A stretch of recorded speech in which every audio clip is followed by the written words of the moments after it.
Equalization meeting. Today is Wednesday, September 3rd, 2026. We have 6 cases on the agenda. And we're going to start with case. I'm sorry, we have all 5 members present today.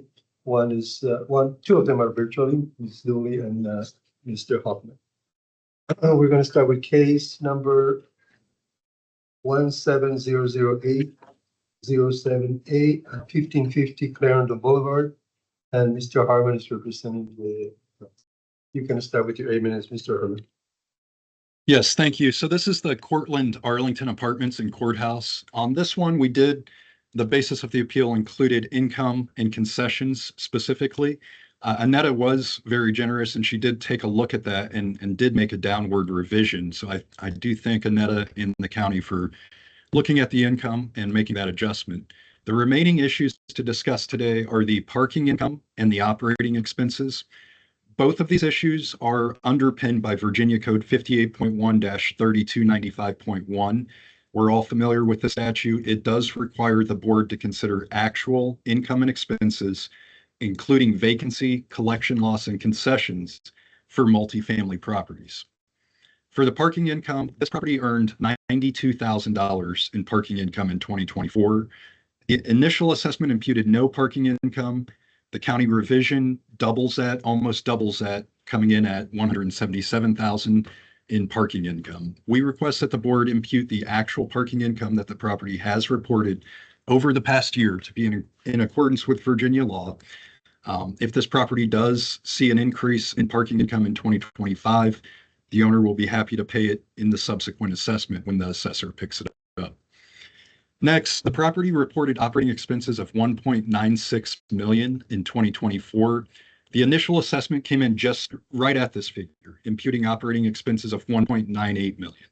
We do not contest that level of operating expenses, as it is right in line with what the property reported, which is, again, in line with what Virginia law requires multifamily properties to be assessed at. However, on the county's review, operating expenses, as you can see, were reduced to $1.7 million. We do disagree with this figure and request the board impute the actual expenses reported at the property in 2024. Now, there is a note on the assessor's notes about having sent an email requesting more detail about operating expenses on July 9th. We never received this. We never received an email on July 9th. We never received an email at any point asking about operating expenses. So I'm not sure where the disconnect is, if it was intended to be sent but never was, if it's in an outbox or sent to an incorrect email address. We didn't receive any email at any point, July 9th or otherwise, asking questions about operating expenses. The only email we did receive for this property, you can turn to page 23 of the memo. That email is dated July 24th. So the assessor's note says they sent an email July 9th and then another email July 24th. The only one we received is that July 24th email.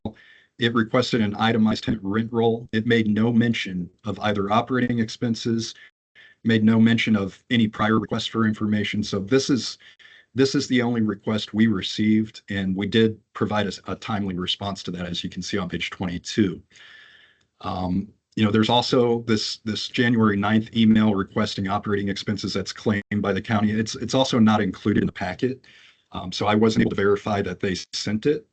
I can verify I did not receive it if it was sent, but I can't verify if they actually sent it. So, that seems to be some sort of a disconnect, but we never received that question on July 9th or at any point regarding operating expenses. Now, for the county's revision, reading through their review, it appears they imputed operating expenses on the basis of actual occupancy and not on the basis of actual reported expenses. So what this assumes is that the vacant units that were vacant as of January 1 will remain vacant throughout the entire year. This property had 18% vacancy as of January 1. It had completed renovations as of the end of 2024. They had been working aggressively to get that vacancy rate down. What the revision does is assumes that vacancy rate will not come down throughout 2025 for purposes of imputing operating expenses. Now, I think the county's rationale for doing this appears to be they also try to make a similar adjustment to rents. However, the county did make the rent adjustment on the assumption that concessions apply only to new tenants. That's not the case at this property. At this property, the owner was offering 2 months free rent to try to bring that occupancy rate up from 81% to the county's stabilized occupancy of 96%. So 2 months free rent for new tenants. But the issue at this property is that it had to offer similar concessions for existing tenants in order to get them to renew. So this property, as we're all familiar, had been undergoing renovations throughout 2024. They did have tenants leasing units as renovations were completed on units. Those tenants, their renewals are coming up at the same time as they're trying to lease new units. So what those tenants are doing, of course, is going online. They're looking, what is the property offering for free rent? And they're seeing, oh, 2 months free for new tenants. They go to the leasing manager and they say, hey, I want 2 months free also.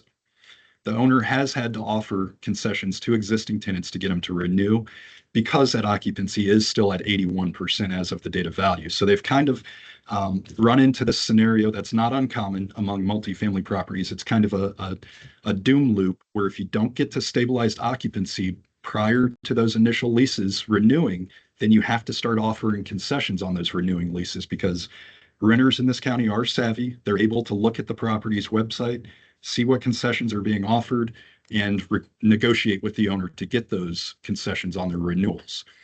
So that's the issue with the county's analysis of the rents. They only assumed concessions will apply to new tenants. In reality, concessions are having to be offered to existing tenants to get them to renew. Since the operating expenses on the revision were built off of that income assumption that is flawed, the resulting operating expense result is flawed also. So that's the first error with the county's assumptions on the rental income is that concessions are only being offered to new tenants. They're actually being offered to everyone. Second, the county grows rents by 3.5%. This is not in accordance with the plain language of Virginia law. Virginia statute, of course, says actual income reported. You shouldn't be growing it by 3.5%. And as of today, apartments.com reports rent growth in the county is just 1.4% over the past 12 months. The rent assumptions that are flawed are then again carried through to the OPEX, which the county states is based on guideline OPEX ratios. Operating expense ratios have been explicitly rejected by the Supreme Court and cannot legally be used to create an assessment for the property. So that's the case. We request the board to consider actual parking income and actual operating expenses per Virginia law. Just as a final note, we never did receive that request that's stated as July 9th or any request at any point for operating expenses. Thank you. Thank you. Ms. Shuttlesworth, you want to start with your minute? Good morning. Good morning. Good morning, board. Good morning, Jordan. Can everybody hear me? Because I'm using my phone. Yes, we can hear you. Okay, thank you. So the board heard this case last year. The biggest contention then was the potential rent. The property was undergoing an extensive renovation and only small fraction of the units were completed as of January 2024. In respect to this year's appeal, we did receive the rent roll. Thank you for that. That was very helpful in projecting our 2025 potential rent. As of January, this is important, as of January 1, 2025, all the units were already renovated. The rent roll showed 18% vacancy as of the beginning of 2025.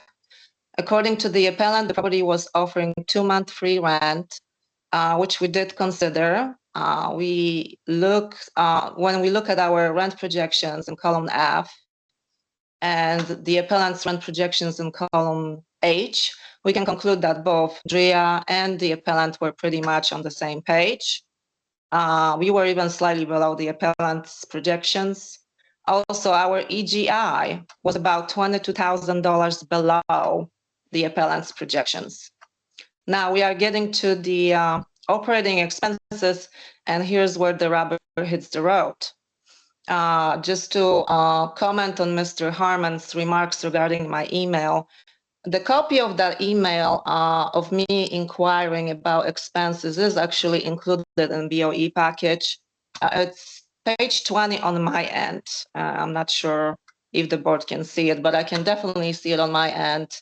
So the biggest contention this year are the operating expenses. The appellants reported 71% of OPEX in 2024.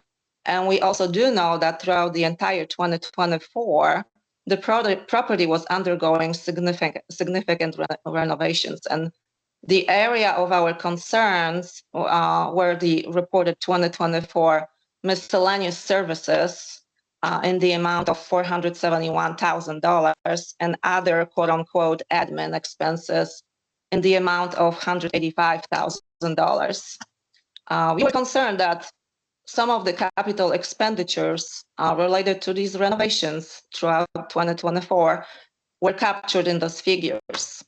So that's why we reached out to Mr. Harmon. And again, thank you for providing the retro.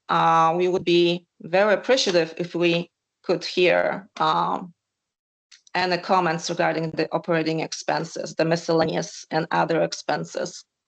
Given the lack of information regarding these expenses, I proceeded with 2025 commercial guidelines.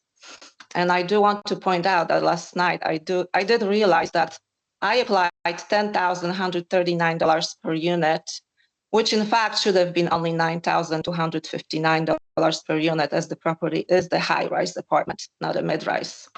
My error was to the benefit of the appellants. Since we recognize the excess vacancy on the income side, we also recognize that on the expense side. These 33 vacant units as of January 1, 2025 were already fully renovated, not requiring significant maintenance. Since we projected a 3.5% increase in the potential rent, we also factored in 3.5% increase in the operating expenses. I believe we overestimated operating expenses during 2025 valuation. And I wanted to point out something else. When we receive the performance from the appellant, they typically impute the same OPEX that was reported in the most recent I&E survey. But this time, they were inclined to impute our OPEX. And the email was definitely sent. It is included in the packet. And with all that, I'm open for questions. Thank you. Okay, thank you. Do we have any questions from the board? Well, Mr. Yates? Other than Jordan, you want to address the operating expenses and the miscellaneous? I did reach out to the owner about this last week once we received the county's packet and their response stating that that was an issue. I have not to date received a response from the owner on that, so I unfortunately cannot address that. Okay, thank you. Any other questions? Nope. All right, we'll go to 1 minute wrap-ups. If you want to go with your 1 minute, Ms. Shuttlesworth, do you have anything else to add? Yes, thank you. So we are looking at the property that underwent substantial renovations last year. As of January 1, 2025, all units were renovated. The 2-month rent concessions offered for 33 vacant units have already been factored into our projected rental income. Again, the burden of proof is on the appellant. The appellant is challenging our expenses, yet still we asked for the breakdown of those miscellaneous expenses. We received no response. We're talking about over $650,000 worth of unexplained expenses. I kindly ask the board to consider not only the potential rent, vacancies and concessions and operating expenses, but also take a look at the bigger picture. Specifically, our proposed final value translates to $392,000 per unit. This figure is conservative, especially given that all the units have been fully renovated and the property is located within less than a half mile from the closest metro station. Okay. Thank you. Thank you. Mr. Harmon, you have a minute to wrap up, please. Yes, thank you. So the burden of proof, as the county mentioned, is the preponderance of the evidence. That means, is it more likely than not that the burden is met? is it more likely than not that the assessment's too high?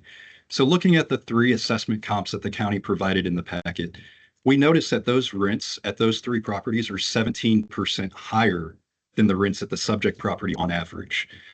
We do have to adjust for that. You can't just say apartments that have higher rents by 17% higher rents are exactly comparable to this property that's currently leasing up, trying to get to stabilized occupancy. If we adjust for that difference using the county's own assessment comps, adjust for that 17% difference, you get to $357,000 a unit.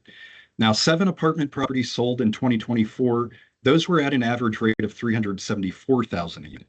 All the county's assessment comps show is that the county has uniformly overassessed those properties and failed to make adjustments to get them to be truly comparable to the subject property. Thank you. Thank you. Okay, that's among the board. Where do we stand?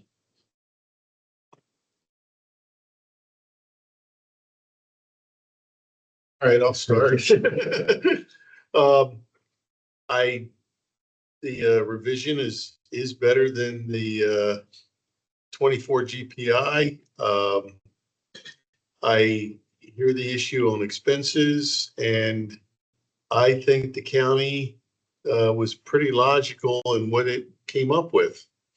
I'm fine with it. Yeah, I agree. I wish we had more details, because normally we try to go into, what's what, but yeah, I don't see that we can do anything at this time with expenses. They're closed, but not as much as, of course, the pellet money. Well, my initial reaction was to just expenses. And after I looked through it and also heard this, Right. I think it's reasonable and logical. But I did say, I did some calculations, but I know it's an increase from last year, but I think I'm okay with it. We'll see where we are next year.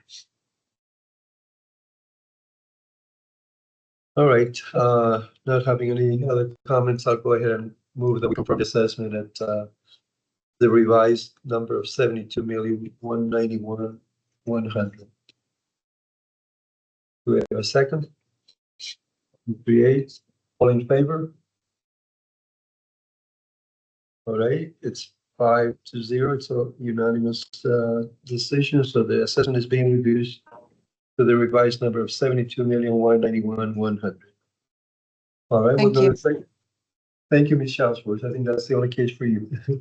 We'll go to the second case with Mr. Peralta as the assessor. RPC 1401716 at 4401 Fairfax Drive. Mr. Hartman, you can start with your 8 minutes. Yes, thank you. So 4401 Fairfax Drive, this is the Arlington Square building. It's located at Fairfax and Glebe, right at that intersection.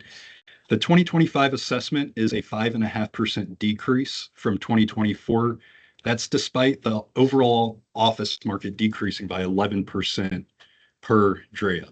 Now, looking at the 4-year operating history of this property, we see that even when occupancy was right at what the county has imputed for the assessment, NOI has not come close to what the assessment assumes. The high water mark was 2024, when the property was 67% occupied and reported an NOI of $2.46 million. The assessment, by comparison's sake, assumes 72% occupancy. So just 5% more occupancy, yet gets to an NOI that's $2.86 million. This, of course, is a 16% increase in NOI, despite a difference of only 5% in occupancy. Now, over the past 4 years, this property has been fairly consistent at $2.37 million on average for NOI. This property has had vacancy issues that predate the pandemic. This property, just to give you some context, at one point was the home to the U.S. Fish and Wildlife Service until they vacated in 2014. When U.S. Fish and Wildlife vacated in 2014, the property sat near 100% vacant for several years before slowly gaining tenants and then selling in 2017 as part of a 74 property portfolio that Brookfield purchased. They assigned an allocated price per the county of just $33.5 million. That $33.5 million sale price from 2017 you can tell is just above the current assessment at 30.5 million. Now that's interesting because we know that the impacts of the pandemic, if you turn to page 23 of our board book, we did provide a paired sale analysis that looks at proper difference in values of properties that sold right prior to the pandemic and then again right after the pandemic. That study shows that for Arlington County, paired sales have decreased in value by an average of 53%, which is consistent with what we've seen in DC, where that same study shows paired sales have decreased an average of 57%. So this property sold at an allocated price of 33.5 million in 2017.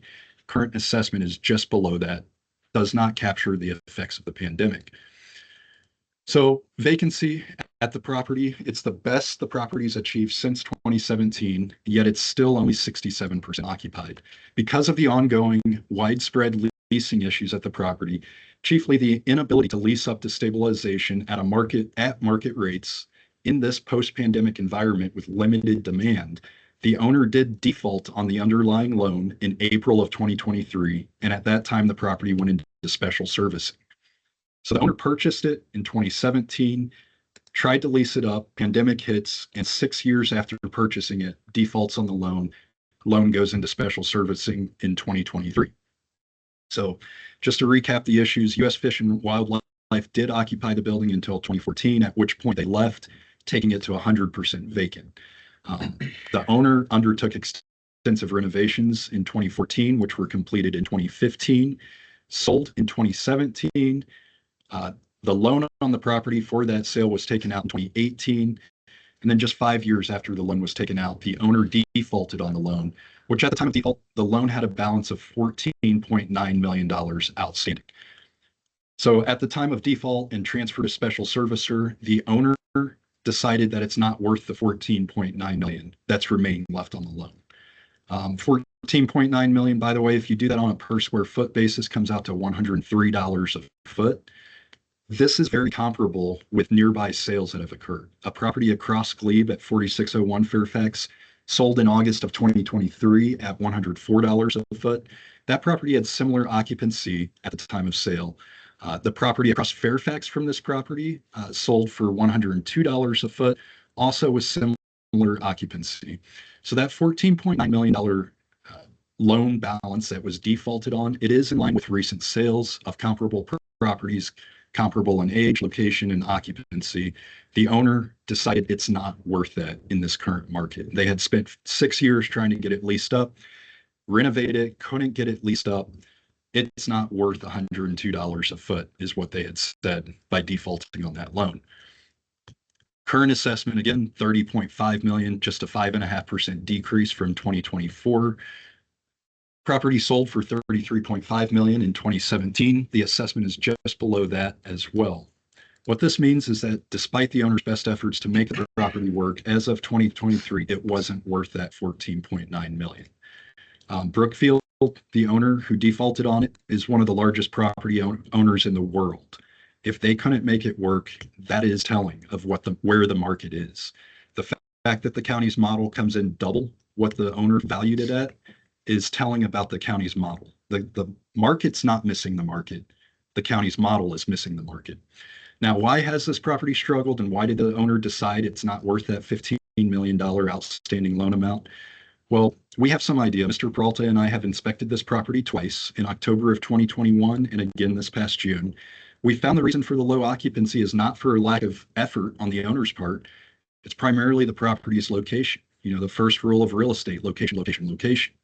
This property is poorly situated compared to other available office buildings in the county.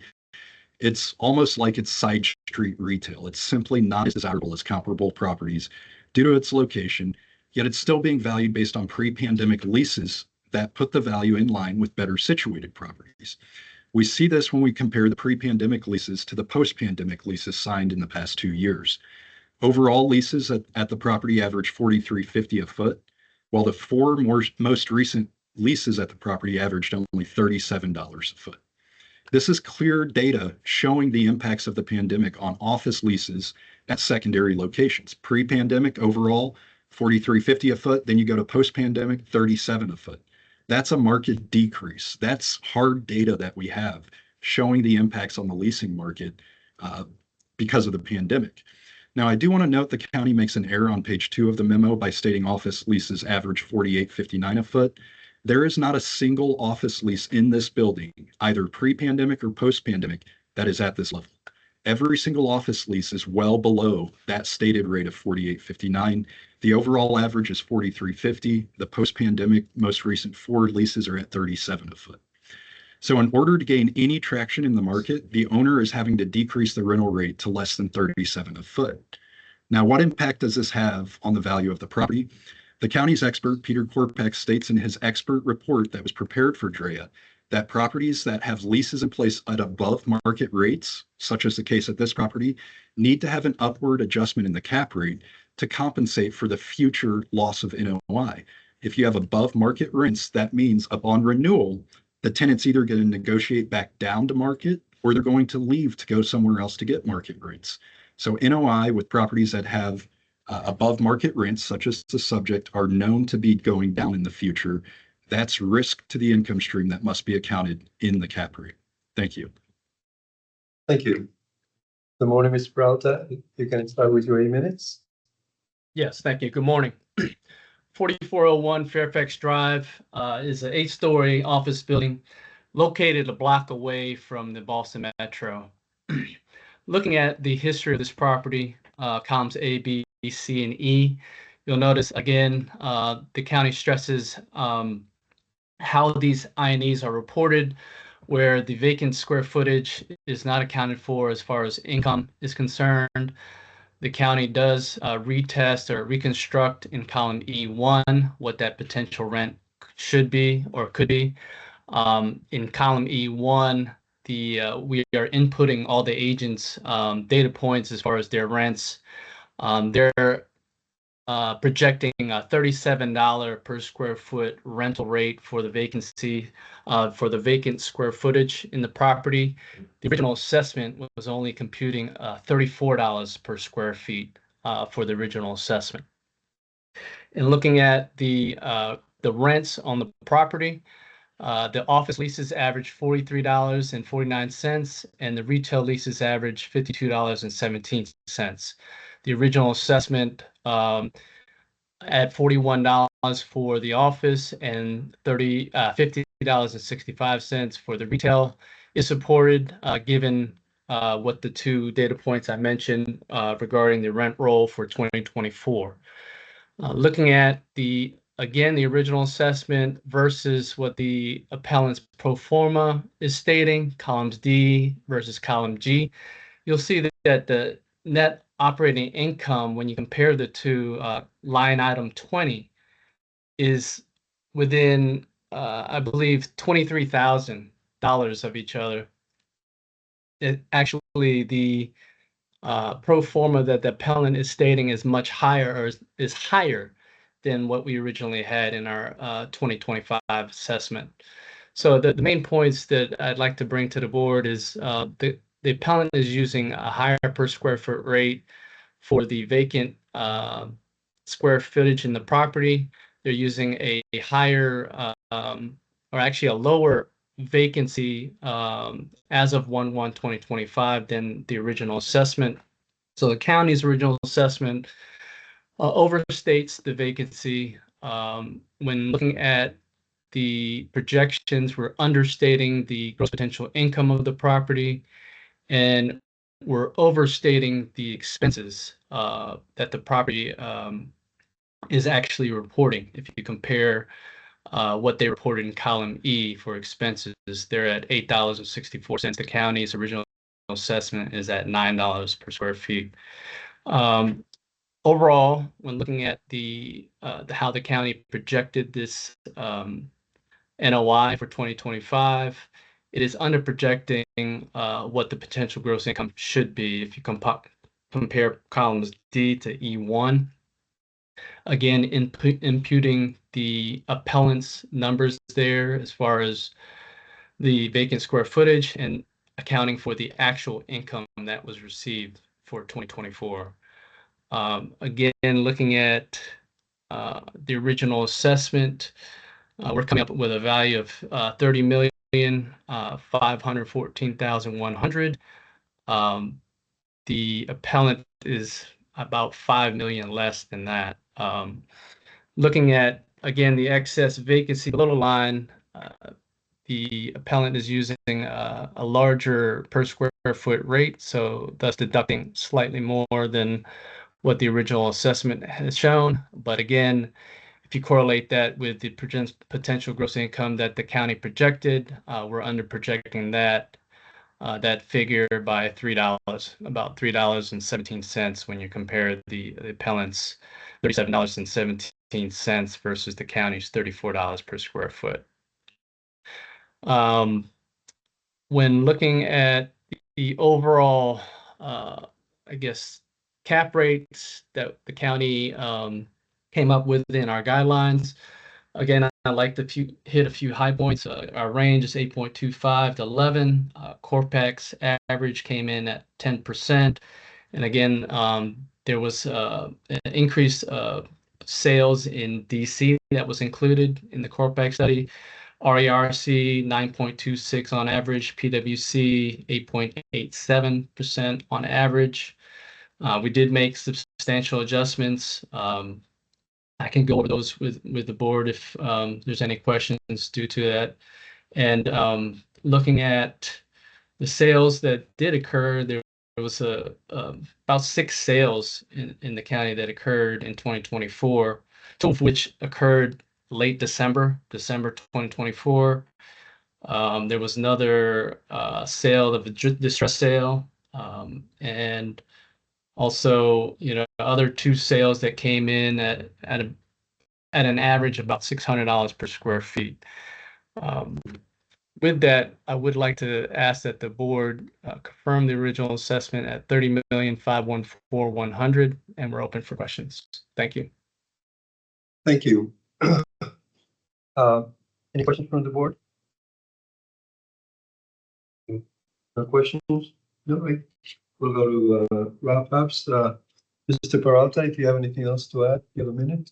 Yes, as you see the history of the property, you do see that year over year, this property has been leasing space, and from 61,693 in 2021 to the current 45,419 square feet that is vacant.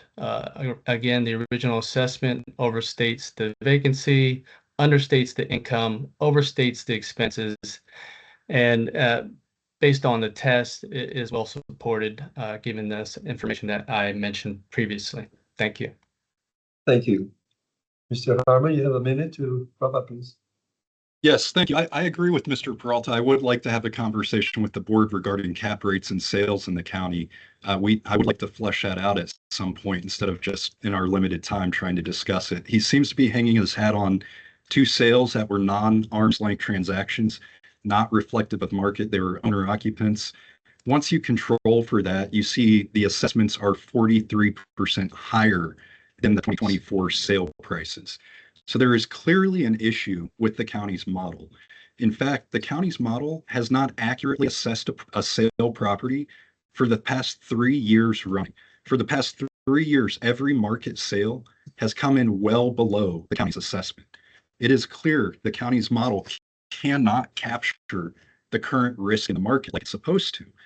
This is continuing into 2025, where sales are coming in at 50% of the current assessment.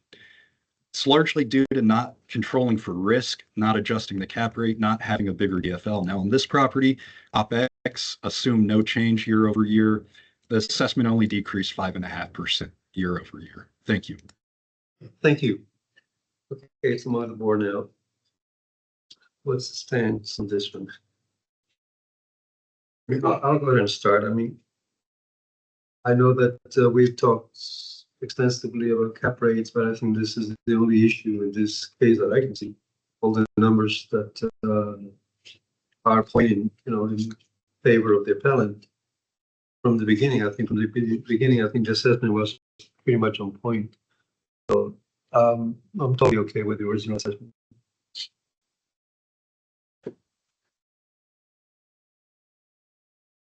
Mr. Hoffman? Yeah, I know this came in after the data evaluation, but if the building was worth $30 million, somebody would have showed up at the foreclosure auction and paid 15 million for it and then made a $15 million profit.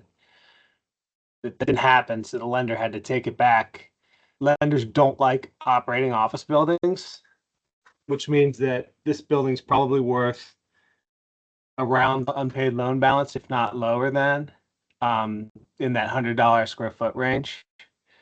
And I'm totally with Jordan. The comps in the neighborhood, including across the street, a couple blocks away, they all support $100 square foot sales price for this building. I think he testified a couple weeks ago that the building next door was under contract or at LOI for $100 a square foot. So I think the appellant's number is more than fair. To go down to 25 is 177. I still think that's above market. When I ran some numbers and just looked at it from a cap rate standpoint, just putting 200 basis points on the cap rate to something which is still lower than what the market is showing in the last 2 years, got to 25,632,000, which is just slightly higher than the appellant's ask number. So that's where I'm at. Okay, any other comments? Well, I think regardless of the sales that happen or the foreclosures, the property is showing that it's still performing. We have an income expenses statement that's showing more than the county's using on the numbers for GPI, EGI, NOI. So based on that, I'm okay with it. Mr. Mendez? Yeah, I would agree. I went line for line. It looks like the NLA is even slightly understated. The vacant square footage is overstated on the county's assessment, and like I said, line by line, it looks like the numbers are to the appellate's benefits. And I know we've changed cap rate in the past, but that's usually for properties that are distressed. This one looks like it's still generating income, and it actually generated more than last year. So I'm okay with the current assessment the way it is. It was just foreclosed on. Right. I mean, that's a distressed situation. Right, but when I say distressed, I mean, typically over 50 or 60% vacant is when, in my time on the board, that we bumped the cap rate. And this isn't the case here. Okay. Any other comments? I hear the argument concerning cap rate, and I understand it. I think I do. I'm trying to figure out how to really do an adjustment. I think 200 basis points added. I don't see that, but and if the county going into the coming year is not addressing the two properties that Jordan seems to have a problem with, if it, we'll see where cap rates end up pushing next year. I don't know what else to say. We've looked at this on almost every project, or every property we've seen.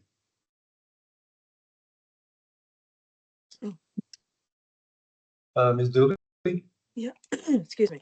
Yeah, I guess my problem, I think the foreclosure does have an impact. I realize that the property is still somewhat performing, but I feel like somewhere in between. I'm not sure I can go 100% to where Greg is, but somewhere in between. I don't know. I to say like, oh, we'll see how this is impacted and these sales will impact. I feel like we're kicking the can down the road a little. We are.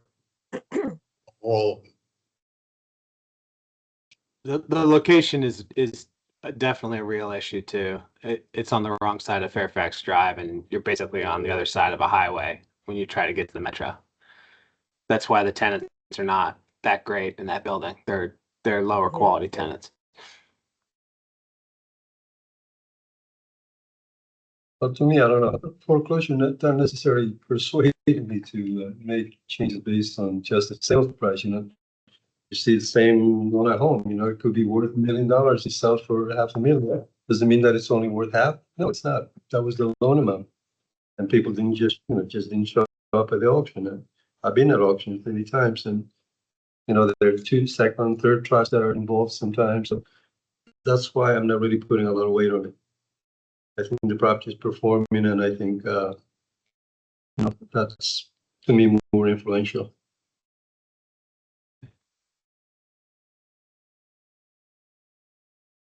All right. Yeah, I mean, looks It's like 3-2. you also. Well, I'm gonna go ahead and move again to confirm the assessment at 30,514,100. We have a second, Mr. Mendez, all in favor? We have 3 against. Ms. Dooley, Mr. Hoffman. Okay, so the assessment is being confirmed by a vote of 3-2 with an oath from Ms. Dooley and Mr. Hoffman. All right, we'll go to the third case. That's RPC 140130049, 1100 North Green Road. And you can start with your 8 minutes, Mr. Hoffman. Mr. Harmon.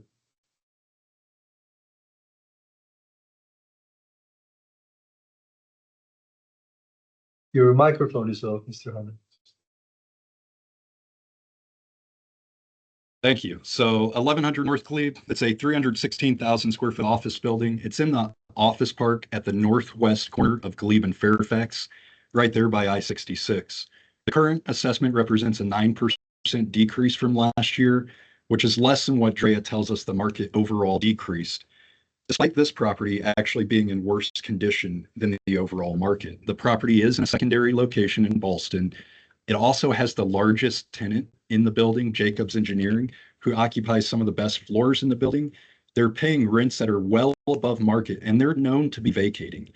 How do we know this? Jacobs has put their best floors up for sublease over the past several years at just a fraction of typical rents. So we know Jacobs has vacated those floors. They're trying to lease them up, sublet them. What does that tell us about Jacobs renewing at their lease end? They're probably not going to renew. After all, why would you renew space that you're not using and you're trying to get rid of? You're not. So this property is in worse shape than the overall market due to location, due to its largest tenant, who is paying above market rents, and they're known to be leaving. This property was 63% occupied as of the date of value, so that's 37% vacant. Jacobs Engineering, again, has listed floors 13 and 14 for sublet at just $25. Those have been listed for sublet for the past 4 years.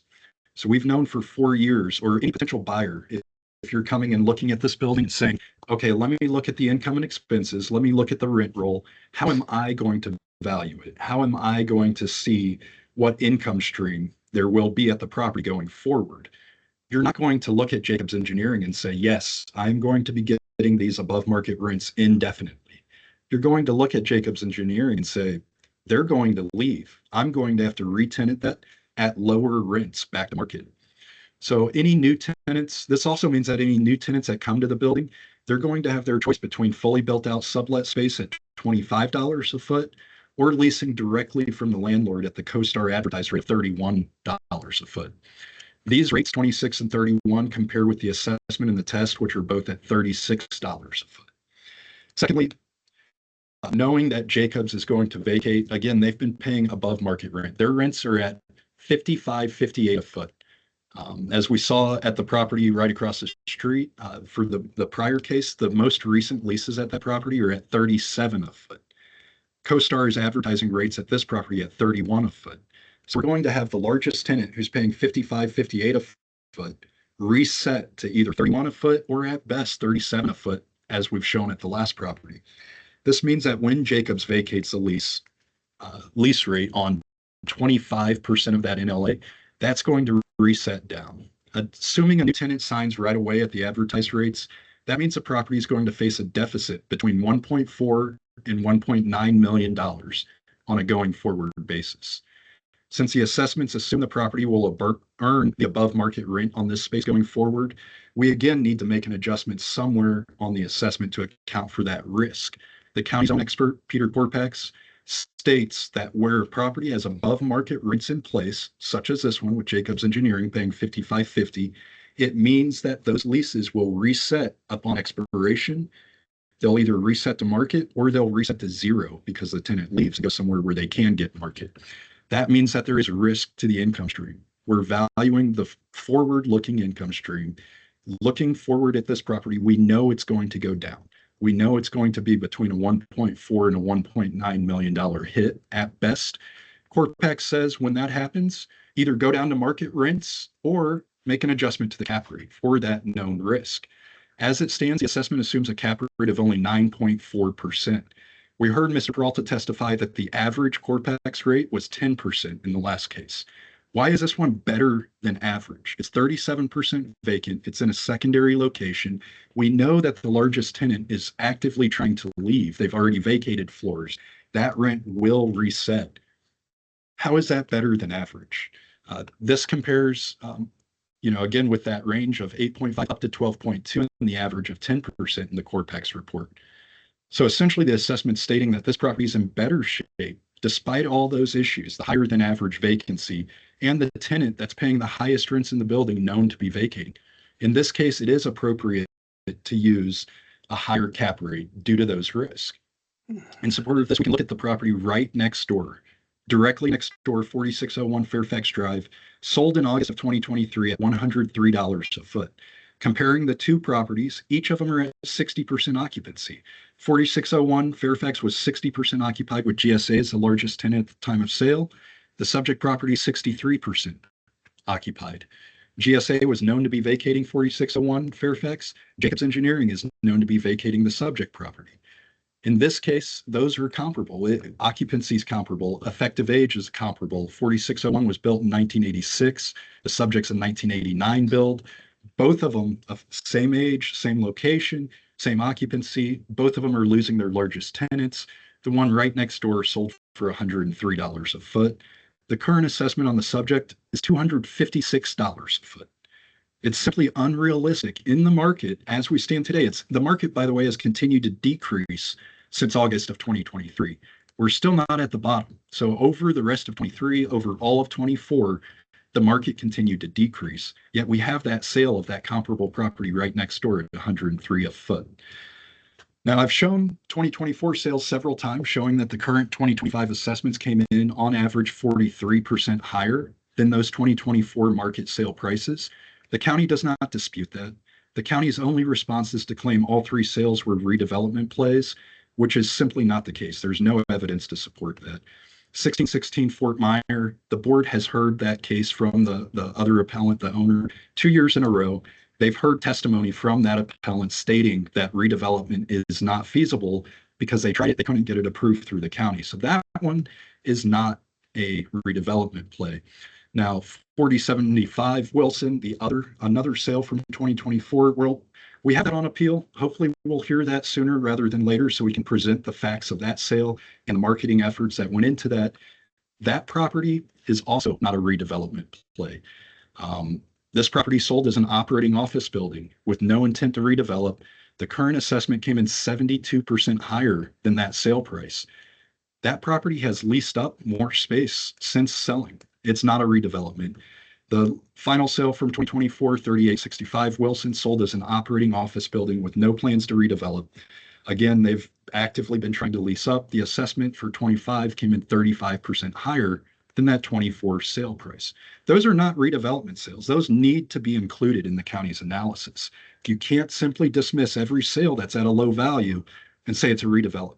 I mean, by that analysis, every office building in the county is a redevelopment play.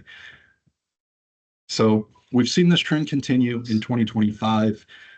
We've seen 4350 Fairfax sell for $100 a foot right across the street from this property. The assessment was $44 million. 1320 Courthouse sold for $32 million. It's assessed at $68 million. That's all I have on this one. Thank you. Thank you. Mr. Peralta, you can start with your 8 minutes.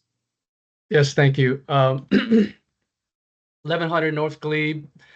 It's considered Boston Plaza 3, 316,111 square feet office building between Glebe and I-66 in Boston. Looking at this property, as you see in the county's summary page, looking at the overall assessment in 2025. The county's original assessment versus the appellant's pro forma on column G. Again, just like the last case, we're within $8,316 in NOI. So looking at how those two compare, the original assessment had per square foot rates at $44.35. The appellant is projecting the leases in place at $46 a square feet. So almost $2 more than what the original assessment is stating. Looking at the per square foot rate for vacant square footage, I believe the county and the appellant are at $36 a square feet, so there should be no contention there. Looking at the expenses, the appellant's projecting at $11 a square feet. You'll see that the history of this property has at best been the most current is $9.59. The county did retest at a higher expense rate given what they projected or what they actually reported in 2024. On average, the county at $9.25 is supported given, again, the history of the property. Looking at how the NOI compares in the original assessment versus the projection, the projection actually in this case was projecting lower than what they actually reported. If you compare columns E to E1, you'll see that the county's reconstruction based on inputs from DRIA's model as far as what the rents are showing. And for this case, the county found that in our rent roll analysis, on average, the leases are at $51.21 per square feet. The county used $49 in the test, and again, $36 for the vacant space. With respect to the Jacobs tenant that the appellant is pointing out as far as leaving, he assumes that they're leaving. Nothing has been set in stone as far as any early termination clause or anything signed. So that's purely speculation on the appellant's part. We do see that the lease in place is set to expire in August of 2027. So any new purchaser has 2 years to decide or 2 years to get another tenant in there, and anything can happen within this 2-year time frame. And they know to expect that this rent at the $55.58 will be paid for the next 2 years up to August 2027.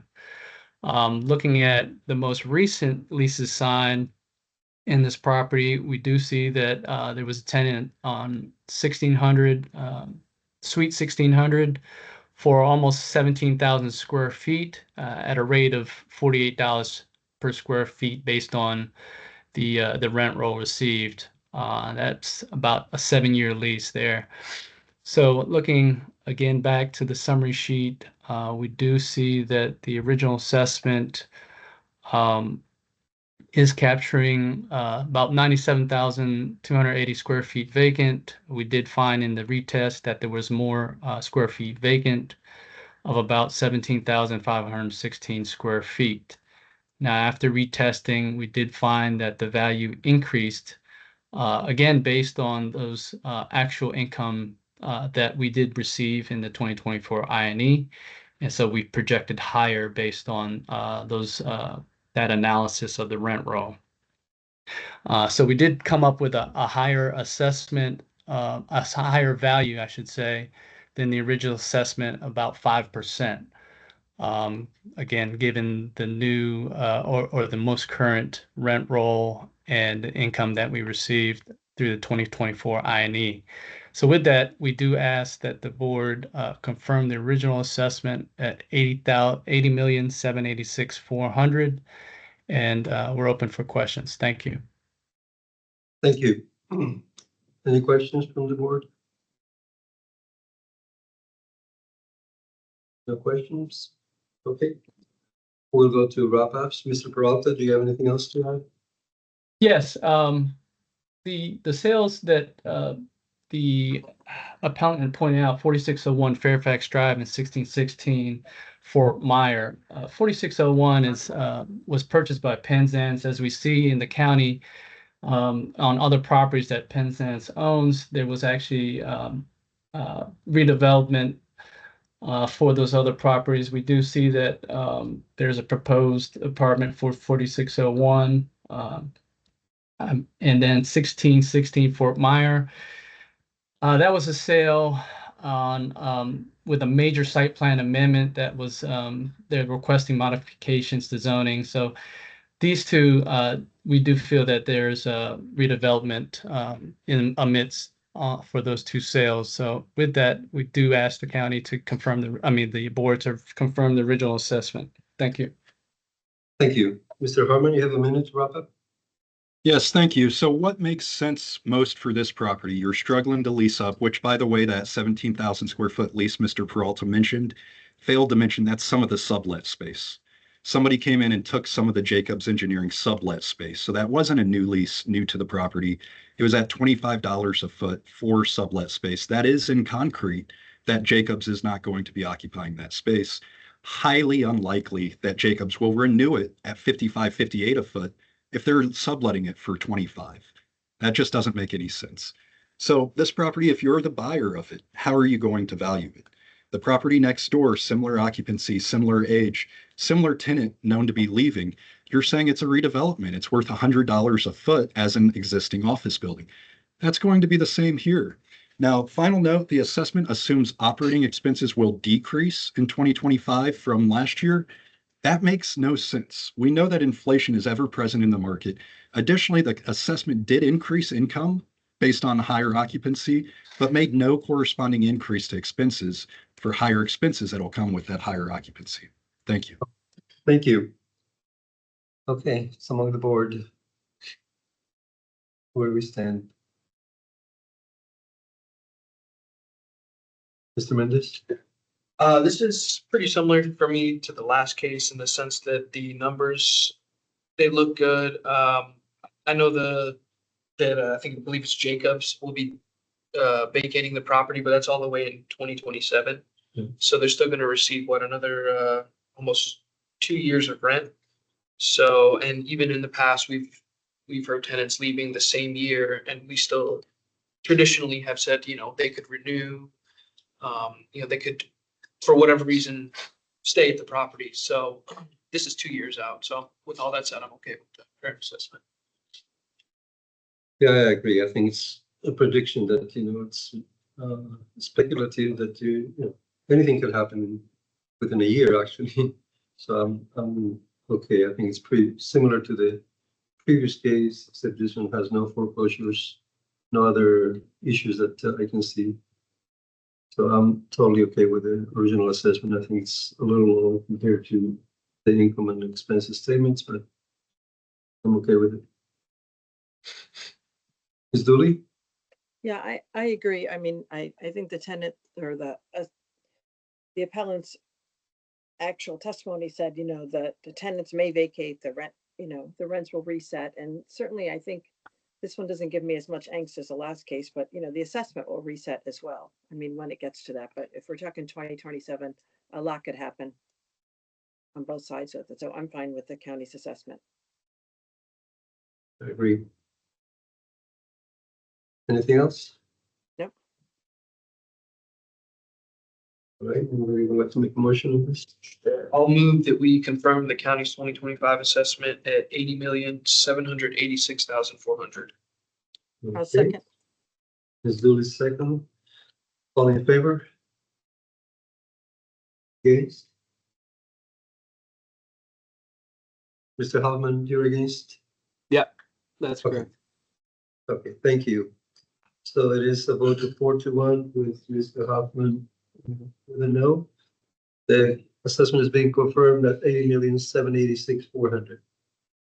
All right, we'll go to the fourth case, RPC 34027-583 at 2733 Crystal Drive. You can start with your 8 minutes, Mr. Hoffman. Yes, thank you. So this is a 306,000 square foot office building. It's located in that submarket south of Crystal City that's across the airport road right before you get to Alexandria.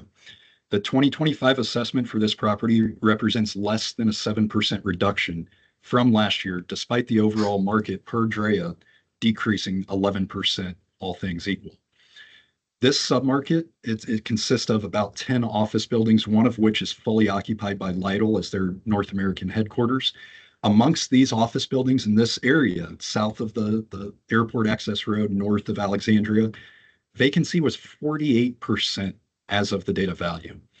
Now, why is the vacancy rate nearly 50% in this submarket when the rest of the county overall is 23, 24%? So why is it double for this little patch of office buildings south of Crystal City?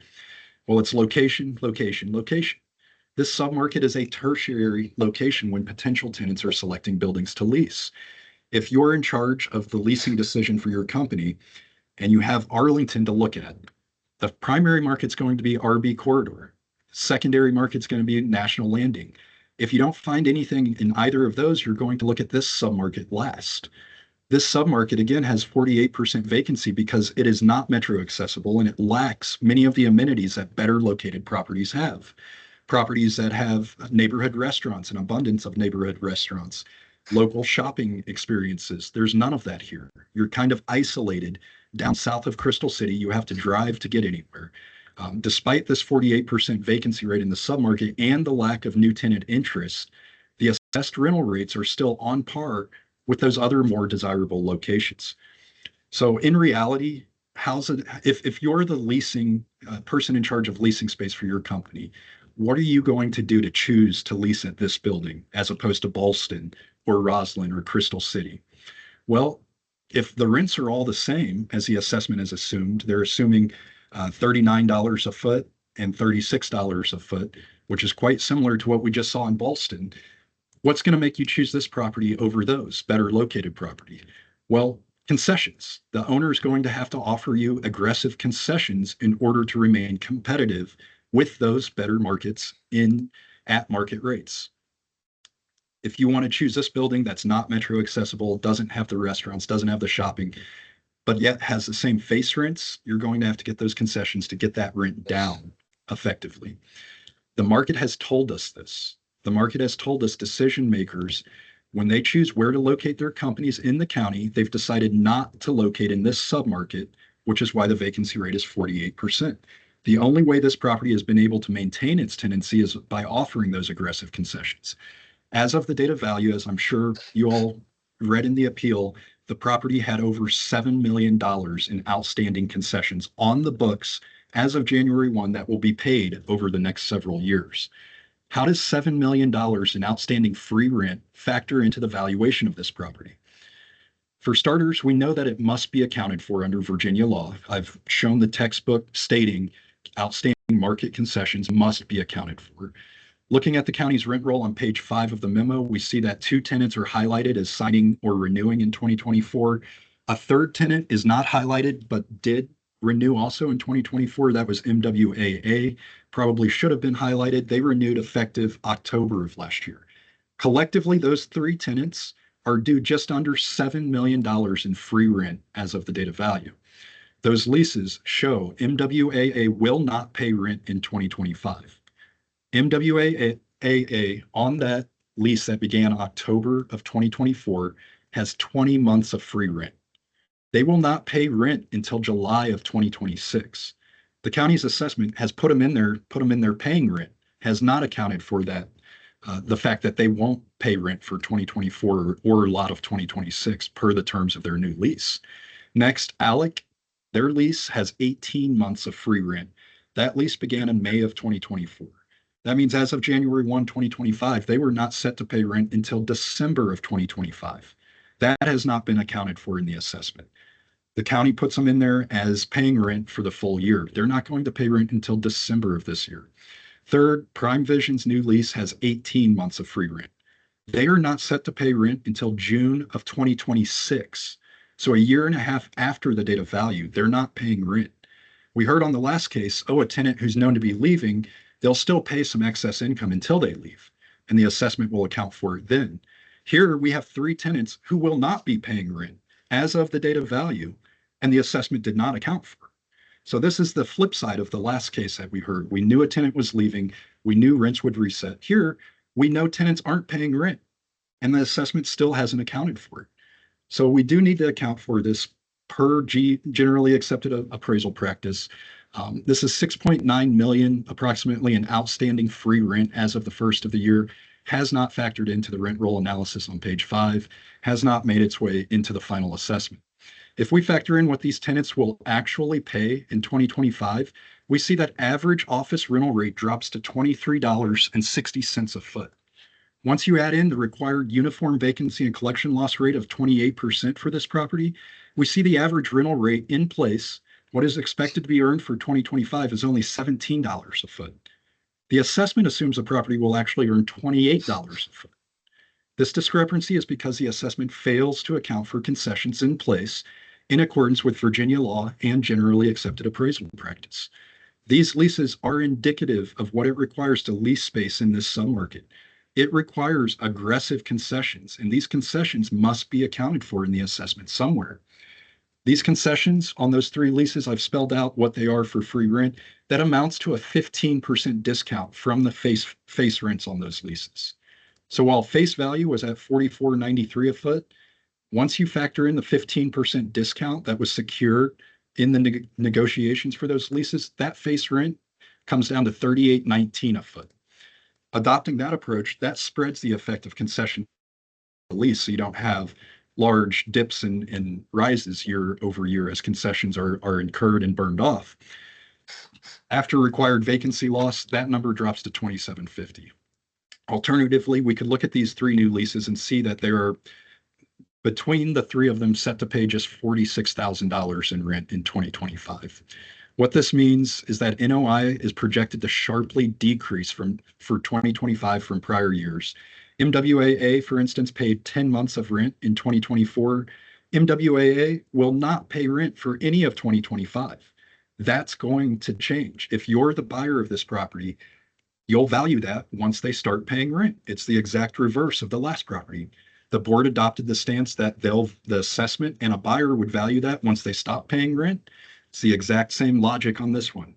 A buyer would value it once they start paying rent. They're not due to pay any rent in 2025. This is going to be, that tenant alone will pay $3.2 million less than they paid last year. That has to be accounted for. Concessions can be accounted for either on the rents or by increasing the risk premium included in the cap rate. And they just have to be accounted for somewhere. Thank you. Thank you. Mr. Peralta, you can start with your 8 minutes. Yes, 2733 Crystal Drive is one of the properties. The property that you'll hear next is the other sister property. These 2 properties are connected.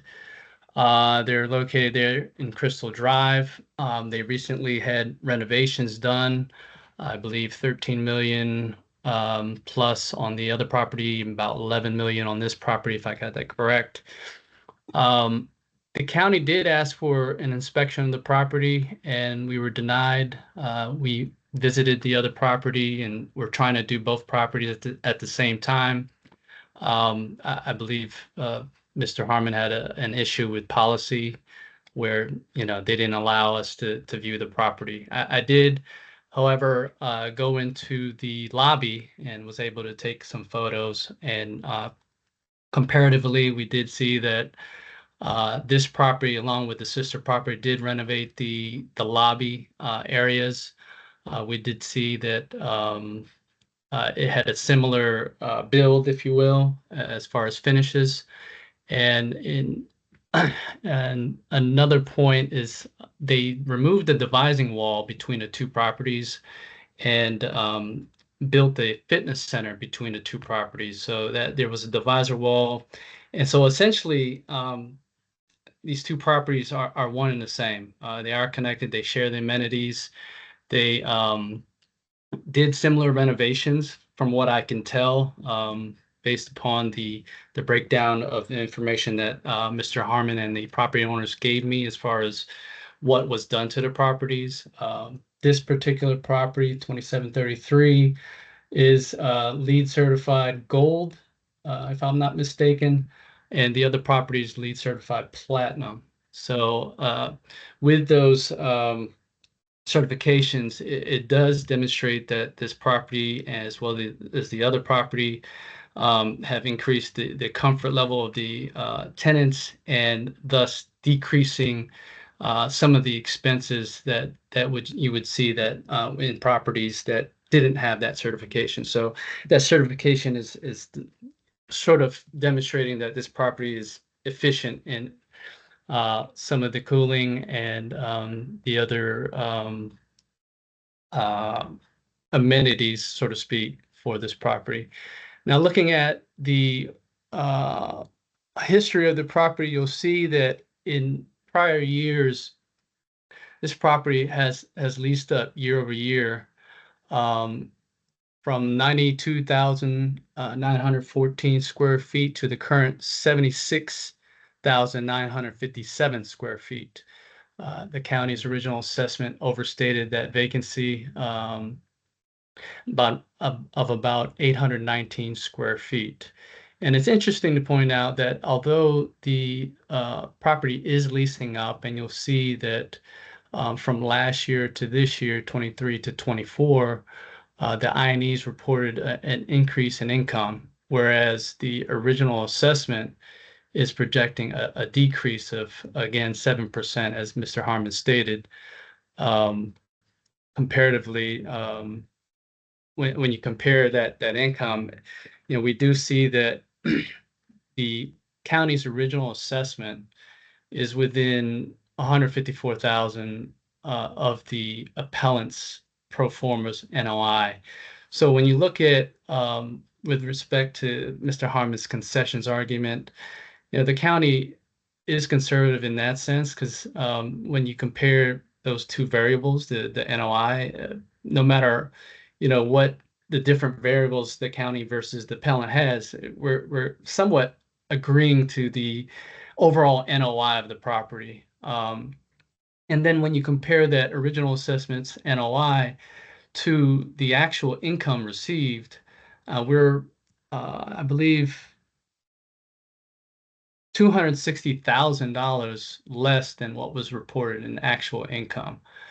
And again, I'd like to stress that the 2024 income and expense forms, column E, is again not projecting that potential gross income for that vacant square footage. So even without that 76,957 square feet, the county's original assessment is below that projection of actual income by $260,631. So we did test, and we did find that the leases in place did average $44 per square feet. The new leases, again, the two mentioned by Mr. Harmon, averaged about $44.52. So the county's original projection at $39 a square feet for leases in place, compared to $44 for the in-place rents, is well supported. And then the county's projection of $36 a square feet, when we're seeing leases signed at $44 a square feet, again, is supported.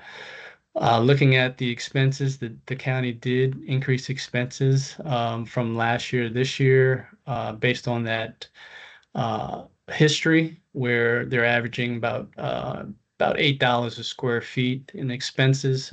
We did see an uptick in expenses this year, 10.77%. But on average, we did feel in the retest at $9.75 was reasonable. The appellant's only projecting $9.63, which is a 12-cent difference than what the county is projecting in our test. So in the test column, we did feel that based on the new information that we did find, we did project an income that was 18% higher than our original assessment. The county is not pushing that number forward, although the numbers speak for themselves.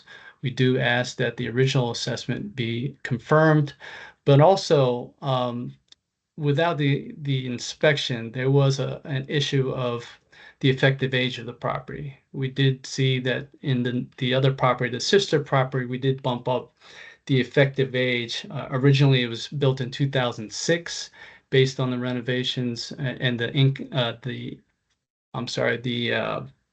money spent to renovate the properties, and the final outcome as far as the finishes for that lobby area, for the new amenity that they built on, I believe, the 12th floor. We do find that there is a question of effective age, but we are asking that the board confirm the original assessment at the original effective age, 2006, at 81,036,000. Thank you. Thank you. Any questions from the board? Ms. Dooley? Yeah, I just have a quick one. As far as the inspection, was there a reason that they couldn't get into the building? You know, Mr. Harmon, do you know? So the issue with the inspection, as I'm sure the board members recall from 2023, when the director of assessors came in and said, I want to have every property inspected once every 5 years. There was a lot of back and forth between Drea, us, and the board. It was a very contentious issue during that tax year. The end result was, okay, we all agreed once every 5 years. Then we've been receiving inspection requests to inspect properties each year since then. And we've kind of pushed back and said, this is outside of the 5-year period. Can you tell us why? And on this one, the next case, we'll see Mr. Peralta said, I want to see the renovations. I want to see what was done. We said, okay, let's go see it. And then he said, I also want to see this property. And we said, okay, why? And he said, because it's convenient. And I said, no, that's not a valid reason outside of the 5-year cycle that we, had a long drawn out process to arrive at.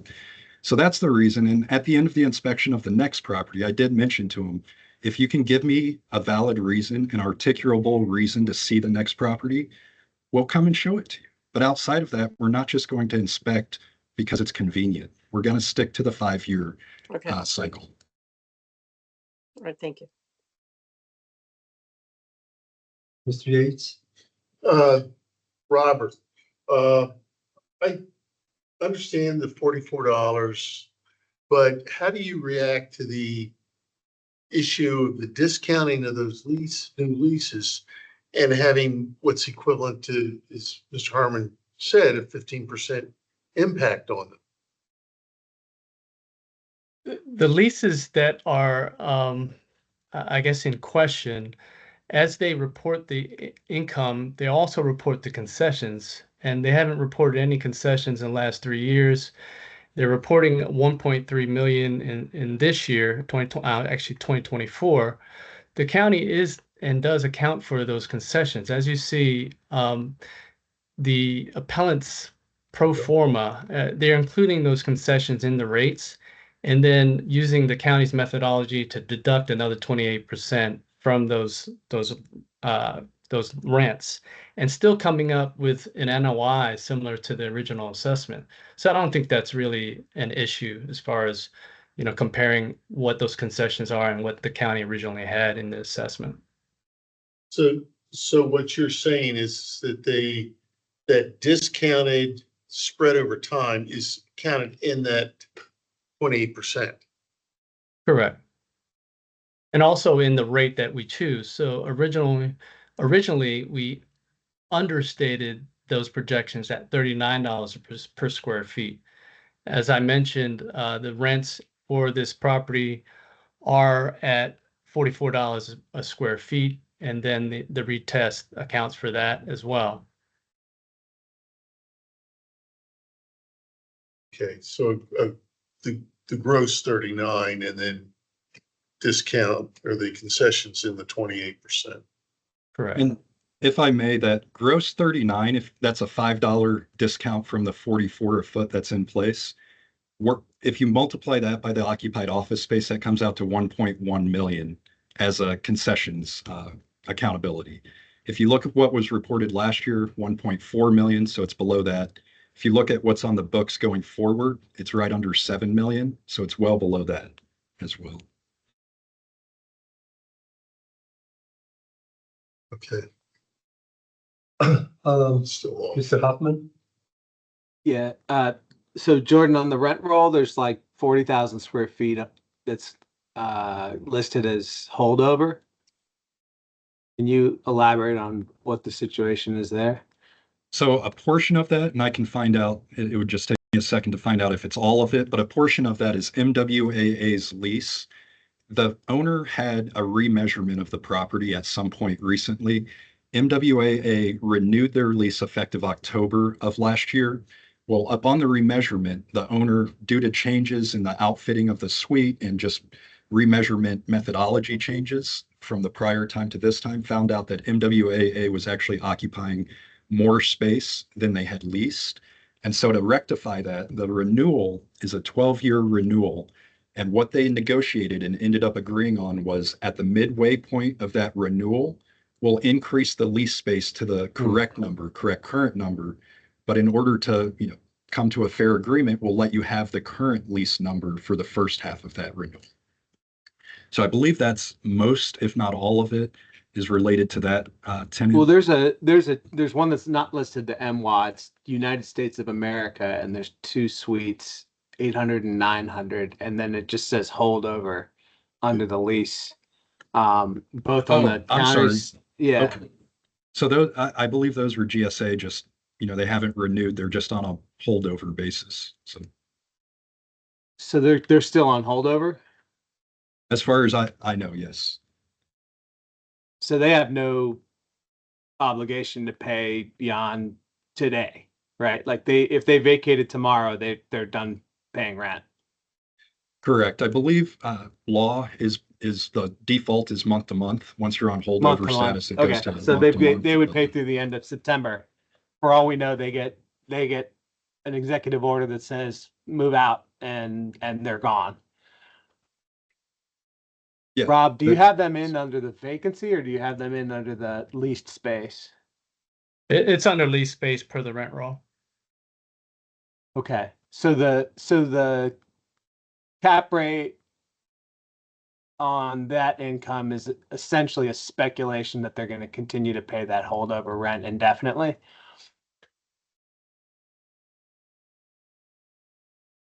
I'm sorry, you asking the county?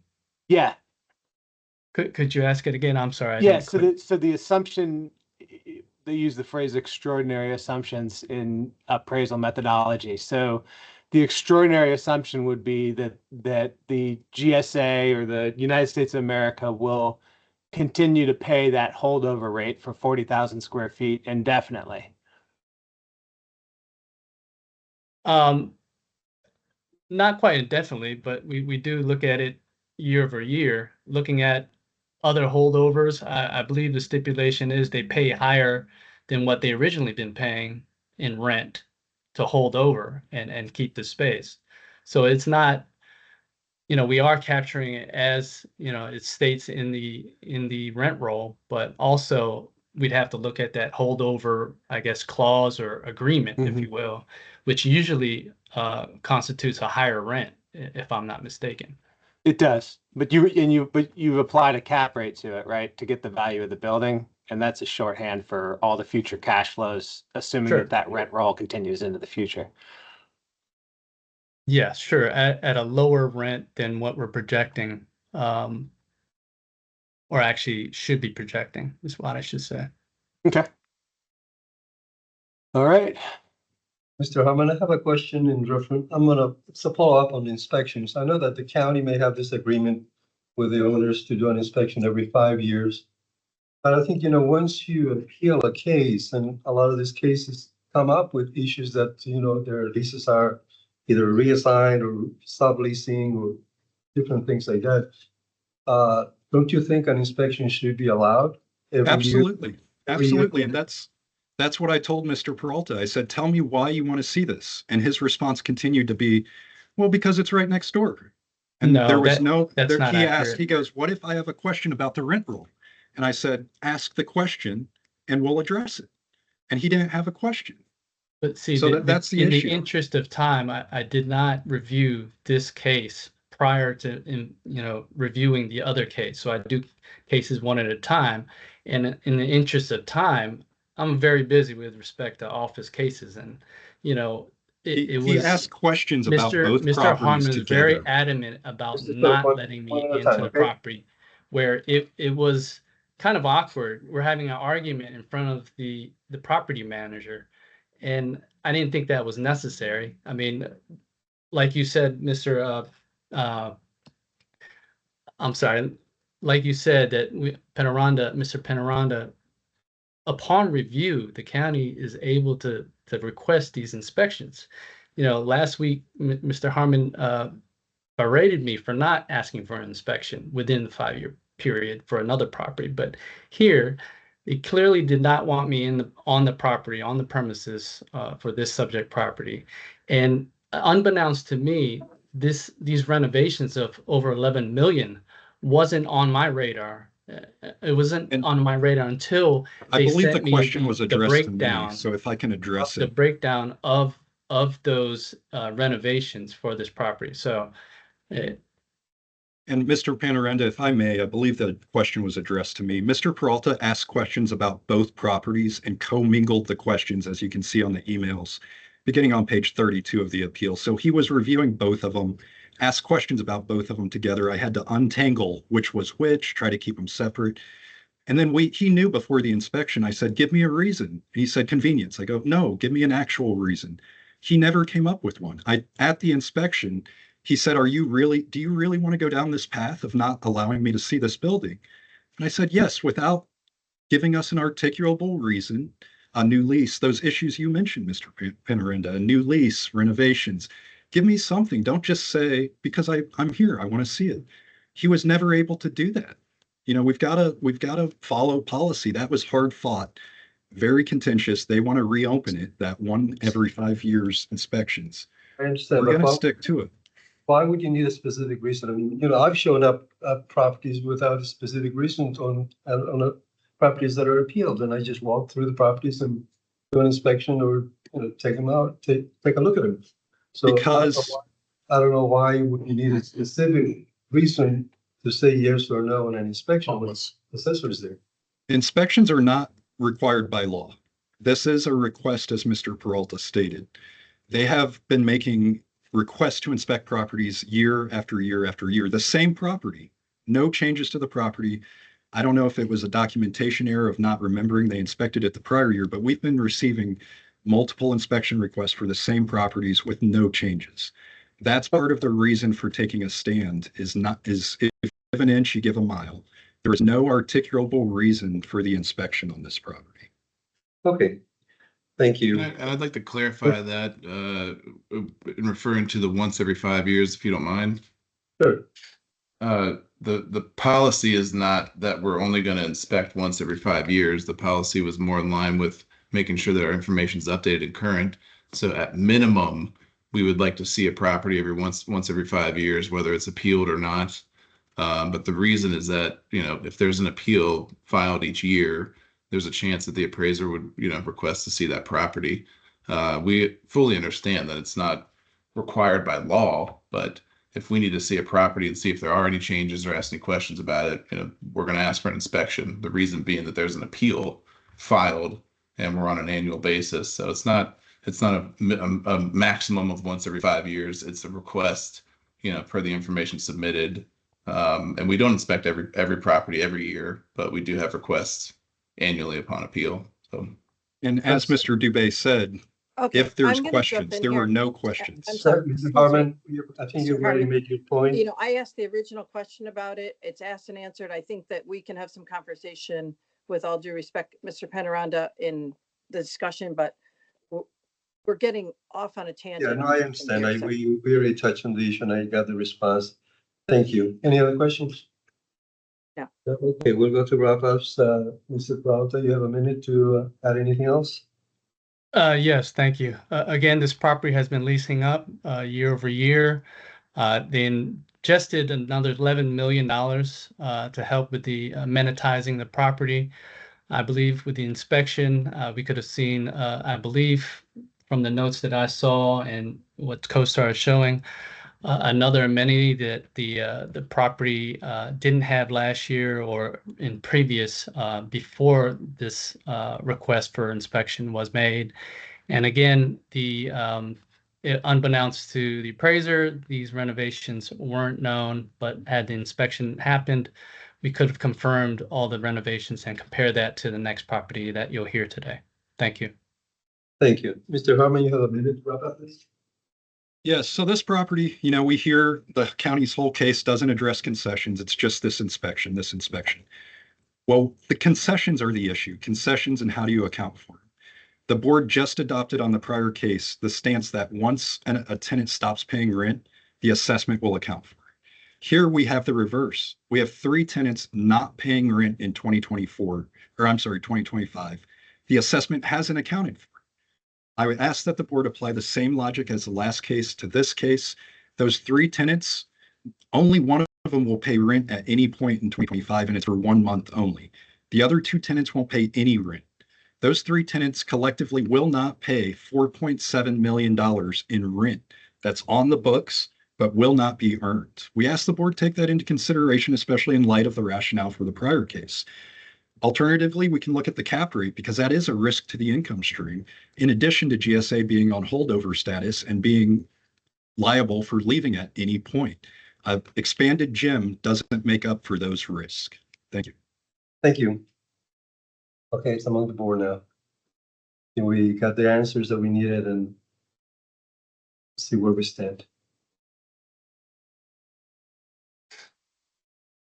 Mr. Hoffman? Yeah, I mean, I have a couple issues. I don't know how to address them, but the concessions are real expenses, just kind of like if we had below the line TI, leasing expenses, adjustments. I don't think they're adequately captured. That's $7 million. And then the GSA or the United States of America lease that is currently in holdover isn't it's a speculation to apply a cap rate to that rent. And so I'm fine with speculating, but like I know that like a bank would assign no value to that lease. They would make no assumption that it would continue, especially in this political environment where people can be pulled from buildings in 1 month to the next. So to apply an 8 or a 9 cap to that income, you're basically speculating that it's going to continue on for 7, 8, 9, 10 years. When we know the case is it could disappear in 30 days. So I don't know how to address that. I was kind of thinking to either increase the vacancy or treat that as a below the line expense. But I'm open to any kind of suggestions. It's just I'm uncomfortable taking a holdover lease and saying it's going to continue. Mr. Yates? Greg, I kind of looked at the below the line idea too. Because I agree with you. It's real. Can I jump in? Yeah. Ms. Dooley? I agree, and I think that is a concern. My problem with it becomes equalization, because this isn't the only building that has other entities that would be affected by the same thing. You're here today, gone tomorrow. So I think we're on a slippery slope if we adjust for one and not adjust. I think moving forward, that may be something next year that the county might want to look at, when we do have leases that involve entities that this could happen to, but I don't know how we can address it just for one and be an equalization. You think there's a difference between leases expiring 9 months from now or something like that versus a lease that is expired and no one's looking at that space. They could be out tomorrow. Yeah, I mean, I view holdover as kind of like a penalty. Holdover is kind of like just like a late fee, if you will, right? It's it's not really a leased obligation to pay rent. I mean, it's built into the lease, but it means that lease is already expired. So Right. you're kind Oh, of, no, I we're in the clearly camp understand. of expired leases, which is in equalization. When a lease expires before the effective date, we look at it like it's expired now. We're not gonna count it going forward.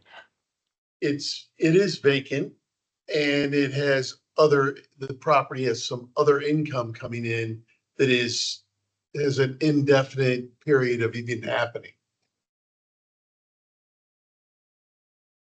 Well, I would probably be more inclined to look at that if that would actually make a big difference. You know, if you take a look at the or the test that the county did, it's just such a huge difference from the original assessment. So Well, I think I that's think what the numbers that the county used to assess the original, more than fair. I think that's where the concession issues come in. I mean, on the original dropping it to 39, I get it. But you move it up to the 44 and it's not happening. And will not balance that. But even if you do below the line adjustments on the test, I mean, is that going to be lower than the original assessment? Talking about 50 million difference. That's a big- Yeah, you're right. I don't think it will. You're right.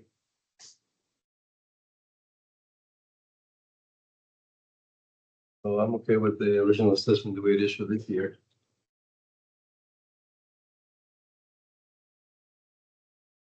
All right.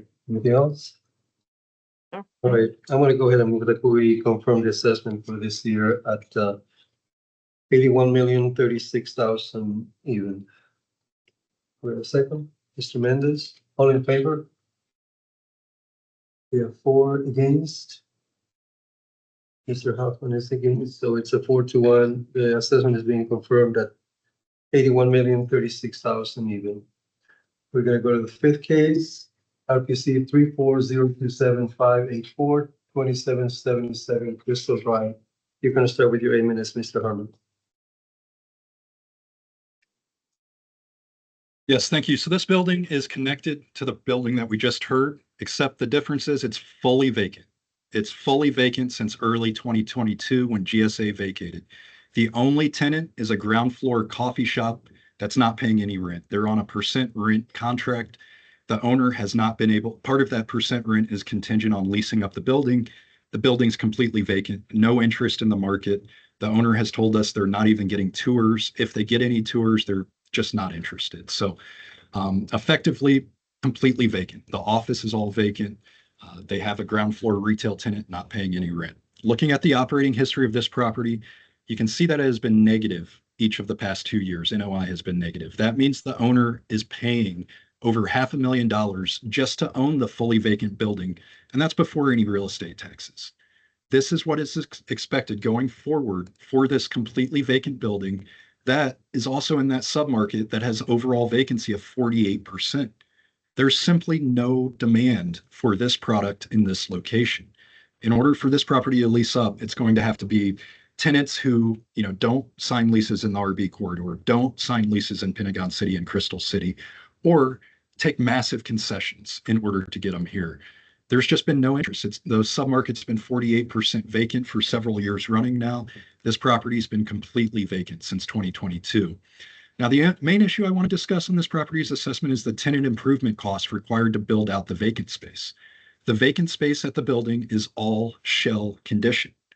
We know from lease comps, including one at the sister property that is included on page 59 of that memo, that lease from 2024, the build out costs were $130 a foot.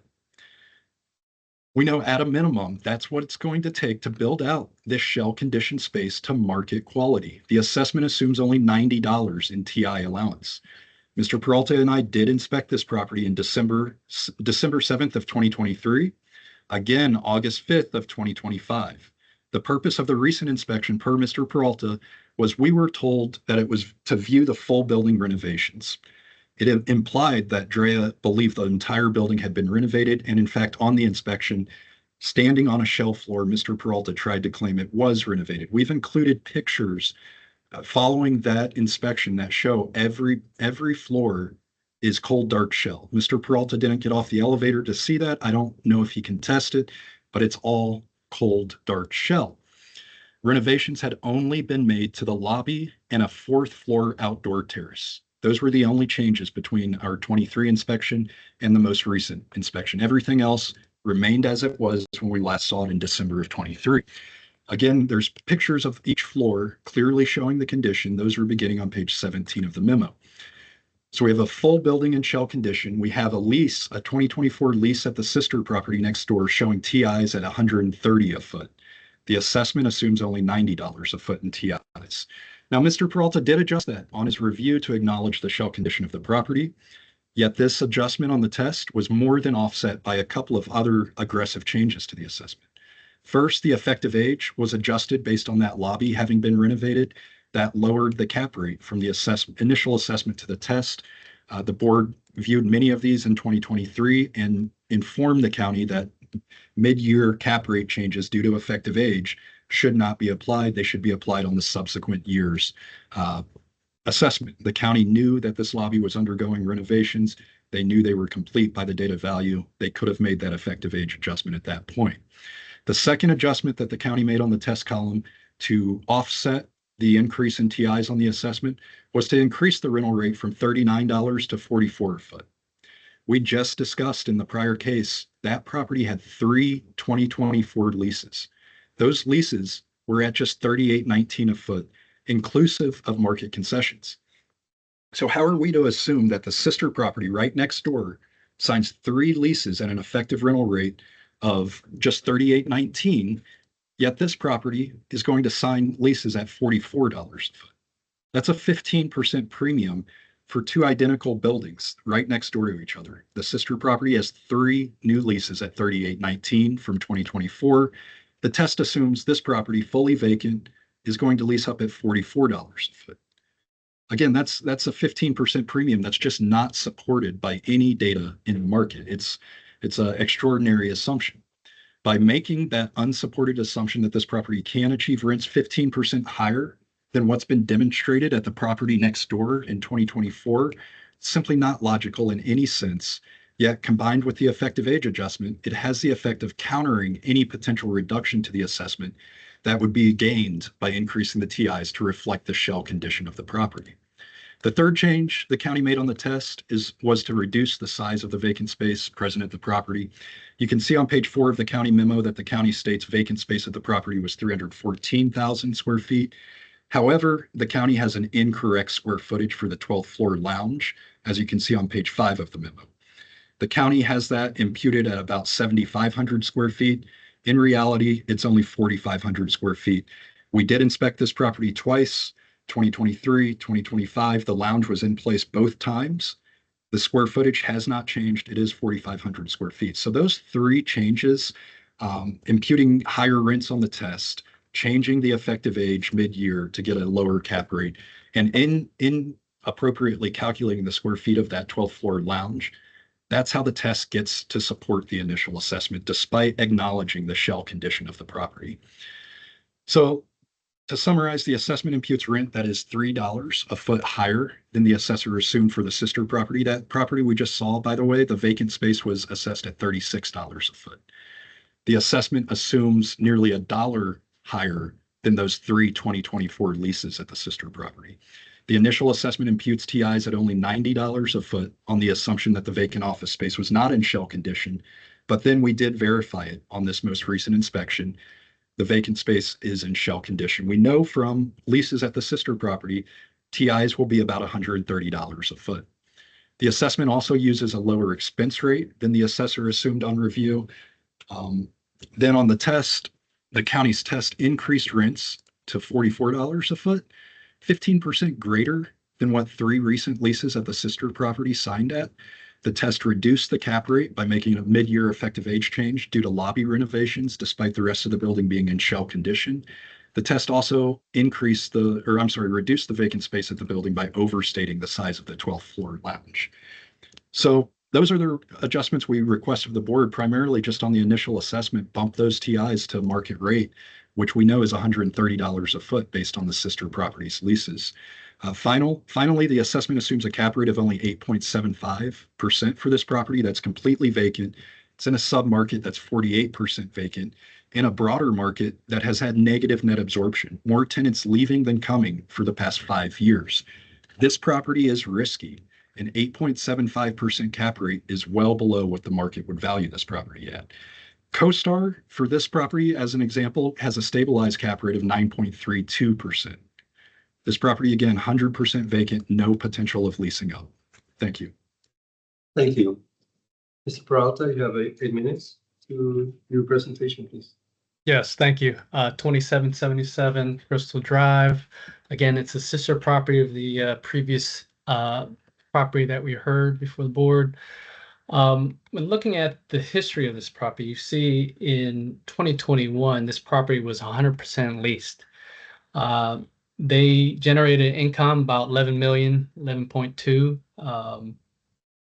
Now, the reason why this property has been vacant for the last, since 2021 or since 2022 is because the major renovations that were done to the property.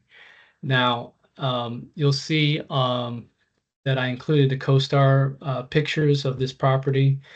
The 12th floor amenity was new upon inspection this year, not previous year.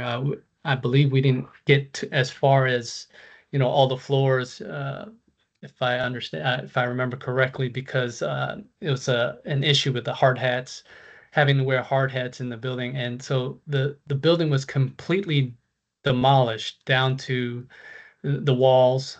As you see that I mentioned, this property compared to the other property is LEED certified platinum.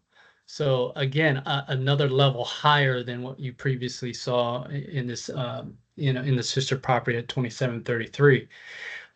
When looking at this property, we did afford the $115 in TIs, and in theory, if you're ingesting $115 per square foot, this effective age would increase the value of the property. I mean, the 115 per square foot would increase the value of the property above and beyond what the original build was for this property at 2006, a year built.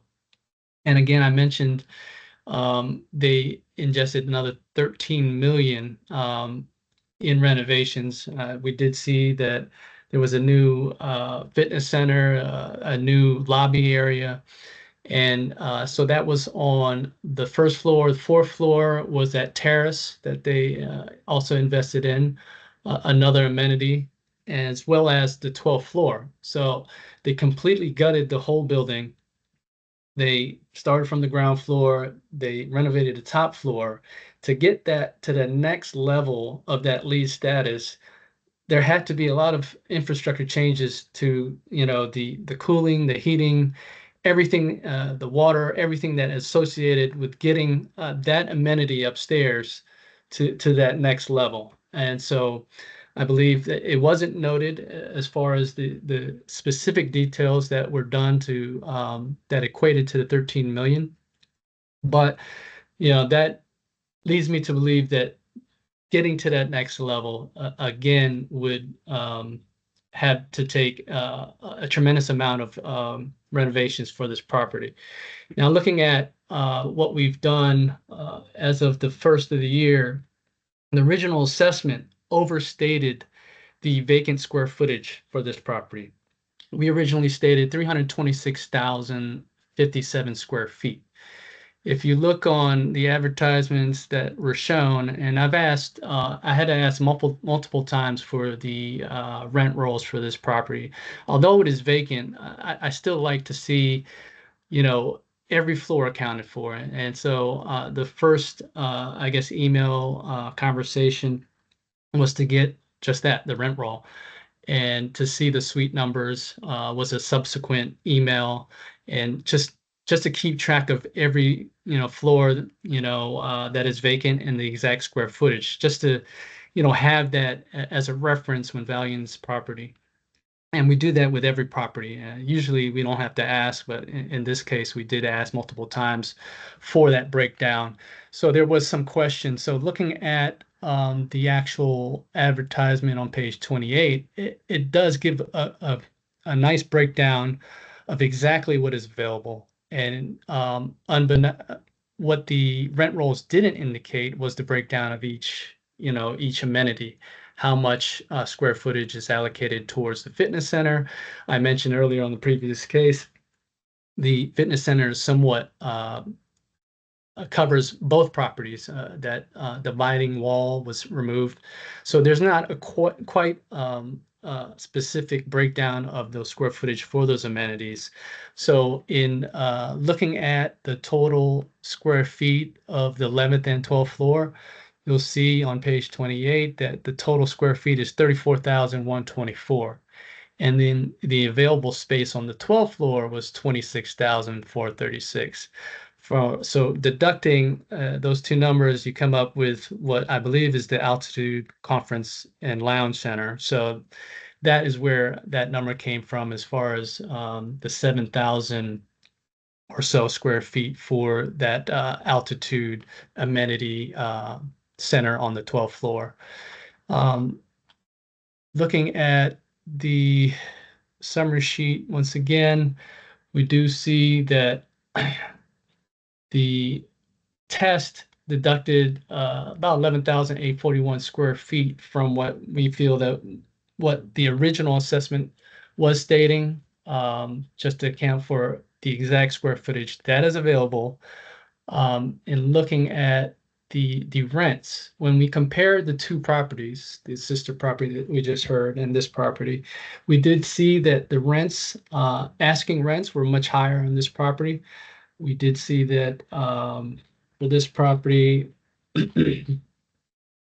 rents were at $43 to $52 per square feet asking, and the county is at $44 on the retest at the lower end of that spectrum. We do see, and upon inspection, I did look at every floor. Mr. Harmon may not have seen me, he was ahead of me, but I looked at every floor and took notes of every floor. But what we did see is an advertisement for the 4th floor for spec suites. Now we did see that on the rent roll of the other sister property, and we know that with spec suites they tend to generate higher rents per square feet. Again, with it has to do with that product. Spec suites tend to lease up a lot sooner than blank canvas space.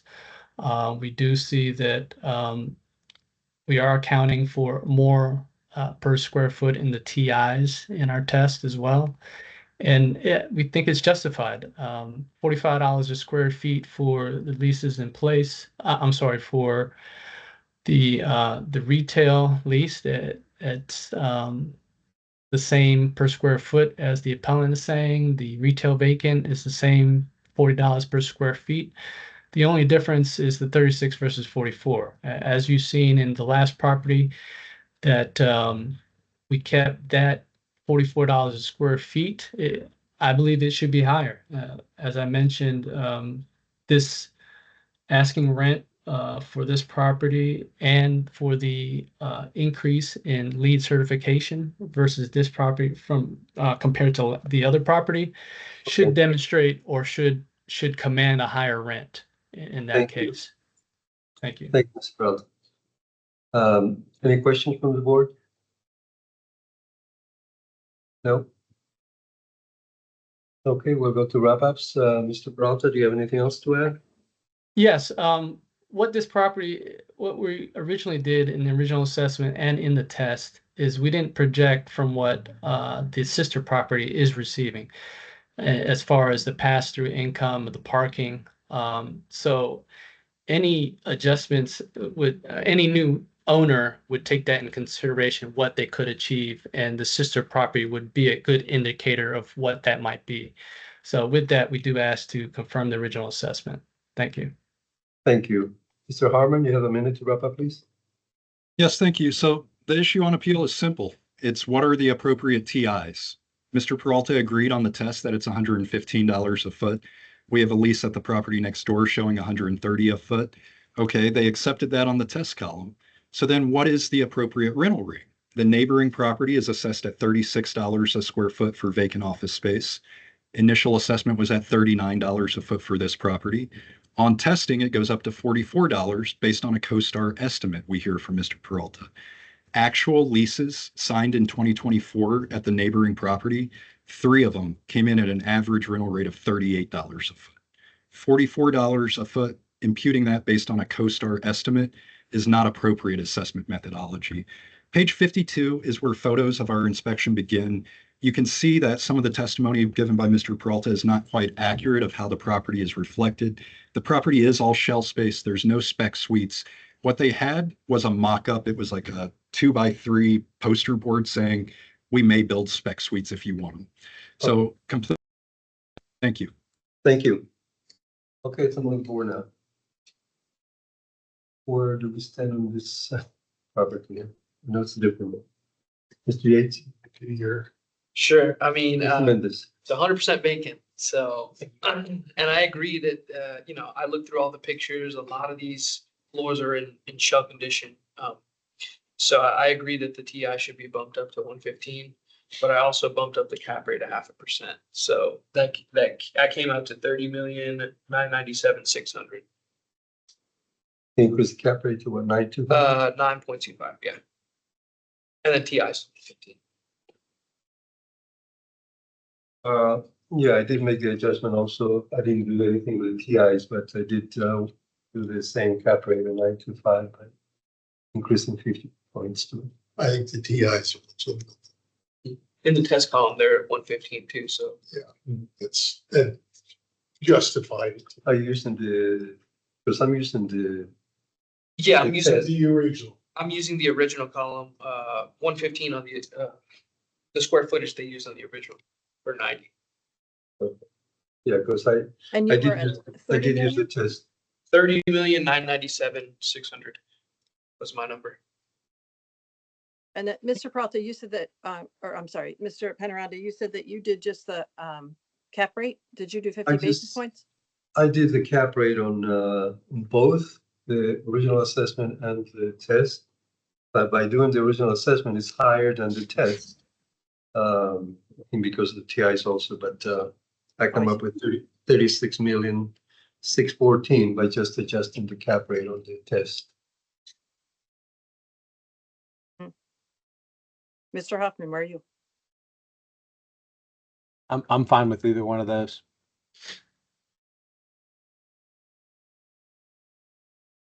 I couldn't really hear Johnny very much, but I thought his final number was 36 something. My final number was Million. 30,600. Sorry, 30,997,600. Yeah, that sounds fine to me. And it's including bumping up the TIs a bit, which is what they did on the test. Right, just the test is using a different rental rate. Yeah, I mean, I could go either way. This is a vacant building, big time.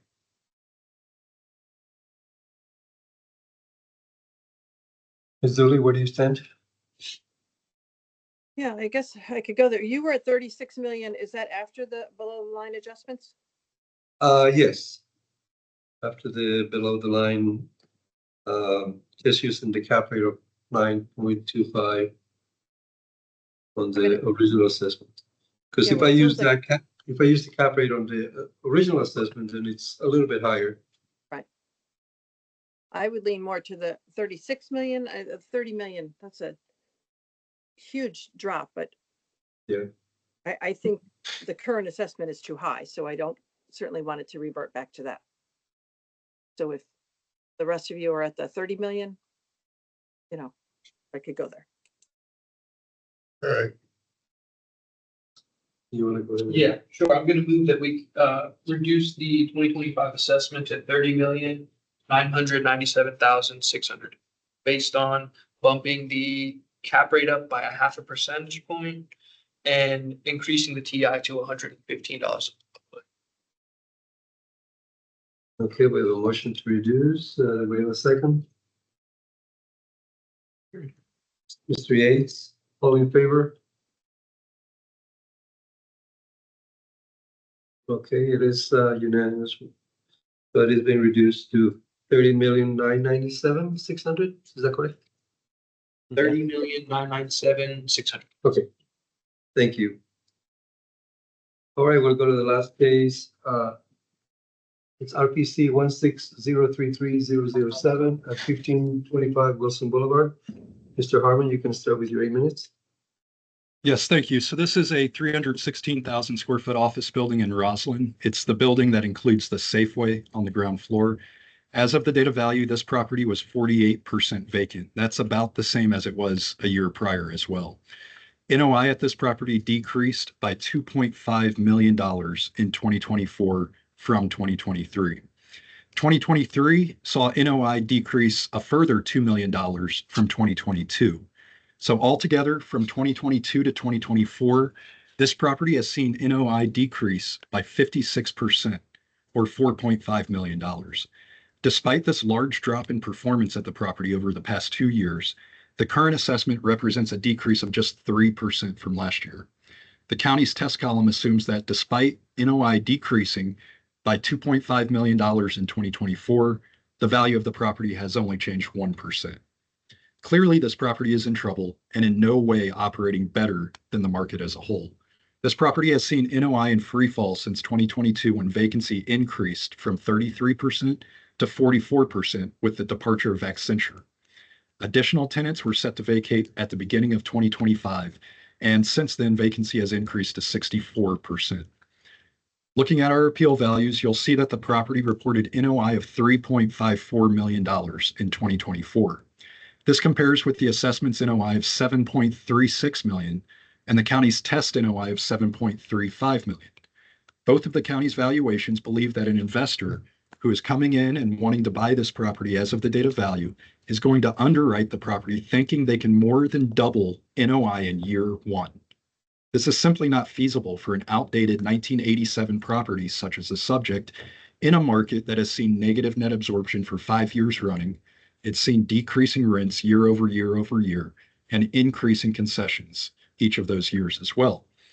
In fact, we do have market data as to how an investor would value this property, knowing NOI is in free fall with little hope of a correction. In March of 2024, this property did transfer in a deed in lieu of foreclosure action where the lender had purchased the outstanding note for $35 million. What that means, that March of 24 deed in lieu at $35 million, that means that neither the selling lender nor the previous owner could make the property work at any value higher than $35 million. Otherwise, they would have purchased the note for more than that. So we know the prior owner and the previous lender who sold the note for $35 million, we know that neither of them valued it as worth any more than $35 million. So how do we get an assessment that's more than double that at $72 million and a county review value that's even higher at $73 million? We know it transferred in 2024 for $35 million. We know NOI has decreased $4.5 million over the past 2 years. The owner saw tenancy leaving. They saw the quality of the building. They saw the marketing analytics in the county. They knew it. They couldn't make it work. It's just, this is a property that's dead in the water. Now, you're familiar with our arguments listed on page 31 of the appeal, so I'm going to focus on the larger issues with the assessment. To start, neither the county's assessment nor their test values accurately apply operating expenses. The property was over 47% vacant throughout 2023 and 2024, yet the county's values make no adjustments to OPEX to account for the hypothetical increase in occupancy that the county has applied for income purposes. We know from reviewing neighboring properties in this neighborhood that expenses at a property of this vintage in this neighborhood at a stabilized occupancy will be at a minimum $10 a foot, which at this property works out to $3.15 million. Next, the county assumes the vacant space will only require $90 a foot in TIs to lease at market rents. This ignores the fact that the vast majority of the vacant space is either shell condition or outdated second generation space that will need to be completely demoed and completely rebuilt to current market standards in order to achieve the market rents that have been assumed by the assessment. We provided numerous leases to the county and the board over the course of the past couple of years that show in order to achieve these market rents that have been imputed by the assessment, space that is either shell or built out for a prior tenant and outdated and needs to be demoed and rebuilt. Market TIs are often $115 at a minimum. We just spoke about a property at 2733 Crystal that illustrated $130 a foot in build out cost. The assessment also assumes a loaded cap rate of just 8.98%. This is comparable to what a fully occupied, much newer building sold at last year. This low of a cap rate does not capture any of the increased risk that this property has due to its chronic high vacancy, its age, and its positioning in the market. The building right next door to this property, 1501 Wilson, by the way, is assessed for 2025 at a cap rate of 10.18%. The assessor, that was after the assessor's review of the appeal, the assessor came back on the property next door at 1501 Wilson and determined the appropriate value was $175 a foot for that property. The current assessment for the subject property is $227 a foot. The subject property has that higher assessed value, but it also has lower occupancy than the neighboring property at 1501. It also has lower rents. So by all indications, this property is worse off than 1501 Wilson, yet it's assessed at a premium to that property. The neighboring property, just to further look at it, 1501 Wilson was 40% vacant as of date of value. This property is 48% vacant with known terminations, bringing that to 65% as of today. 1501 and Wilson had rents in place that were over $1 higher than the subject property. Yet the county's value for the subject property is somehow much higher than the better positioned, better performing property immediately next door. If we apply the county's revised figures for 1501 Wilson to the subject property, we get to the value that's right at where we've proposed at $42 million. This value is also supported by the sale of the note in March of 2024 for $35 million.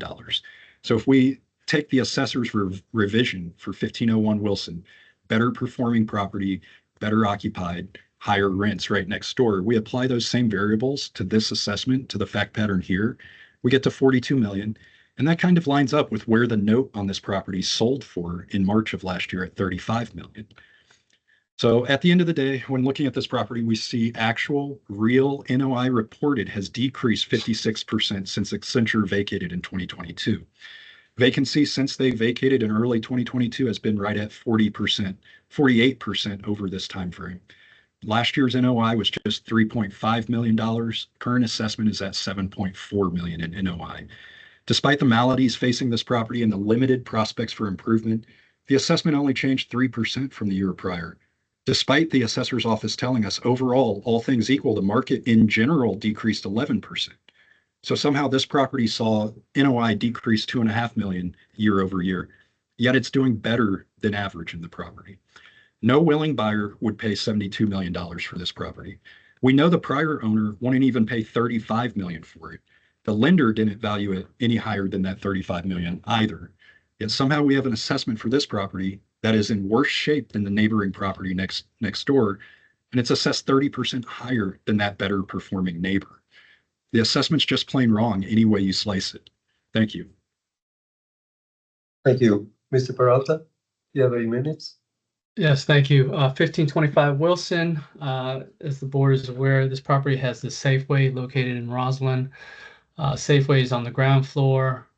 We did find that in previous history of this property, we did see that the income achieved was upwards of 7.78 million, 21 in 2022.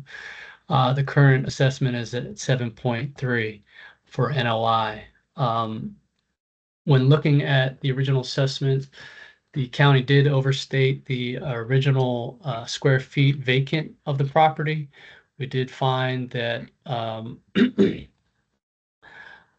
we also underestimated the potential income and exceeded the actual expenses incurred in the history of the subject property. Overall, the NOI is supported by Dria's reconstruction, which used an actual reporting office income on the 2024 reported rent roll for the leased office space. As you see, when comparing the original assessment versus the county's test, we did increase the per square foot rates based on what the rent roll states. As far as the per square foot rate for the leases in place are $46.04, and the Safeway, actually without the Safeway, it's $50.88 per square foot. So at the $45 per square feet that is supported, based on that 2024 rent roll. There is a difference, I believe, with the appellant's pro forma versus the county's test, where they're including retail space in the office space and thus uses a lower per square foot rate than what the market would command for that vacant retail space. So there was a difference there when comparing the two. Looking at the original assessment again, we're looking at the potential gross income. We do this with every property. Looking at our reconstruction, we do find that based on the income that would be achieved for the vacant square footage at $6 million, 1,826 is somewhat similar to, actually lower than the projection that the appellant is stating there as far as their one line item is concerned for all of office. The county does break down again the different different square feet for this property, the Safeway, the retail, the vacant retail, all listed there in the DRIA's test, column F. Looking at the overall projection on this property, we did see that the 5th and 6th floors do have spec suites, and our rate at $41 a square feet is low when compared to what the asking rents are for the property at $42.50, and also what the rent roll is demonstrating at $45 a square feet, or $46.04 per square feet. We do find that they leased up space this year in 2025. I included, I believe, the CoStar listing at 13,649 square feet has been leased in 2025. This property is located 0.3 miles away from the Roslyn Metro. It's well situated and, in my opinion, kind of ideal to have a supermarket right at your, at the basement level where you can shop and then go home. But that's just my opinion. But when looking at the overall projection of this property, our test did conclude that it was a 2% increase based on the information, the most recent information that we did find. We do ask that the board confirm the original assessment, again, with the same, with the understanding that the original assessment had overstated the vacant square footage, understated the income, and then projected a much higher expense rate than what was being achieved in the property in the last 4 years. So with that, we ask that the board confirm the assessment at $71,840,900. Thank you. Thank you. Any questions from the board? Tremendous. Yeah, for the appellant, maybe I missed it. I didn't see it in the packet. You mentioned that the property transferred, it changed hands for 35 million in March of 2024. Can you talk more about that?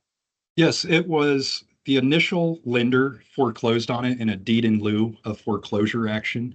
So the prior owner, it's that methodology is a way of avoiding some of the red tape that comes with an actual foreclosure.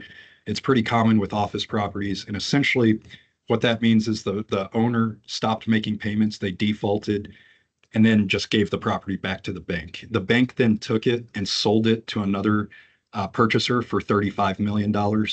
I'm not familiar with the details around that sale, but I believe that $35 million was right at what the outstanding amount was on the loan. Let me see, I may have a note as to. Actually, I take that back. I think the outstanding note was actually higher than that $35 million. And that's all they could get for it was 35 million.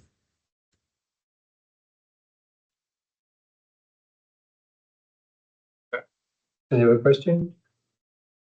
Can I ask the county, for the county, did you take that into account in your assessment this year, or do you have anything to say about that? No, I mean, that sale I'm looking at in CoStar is representative of a non-market sale transaction. A deed in lieu of foreclosure is not indicative of the market. What about the transfer to the subsequent owner? I didn't see that.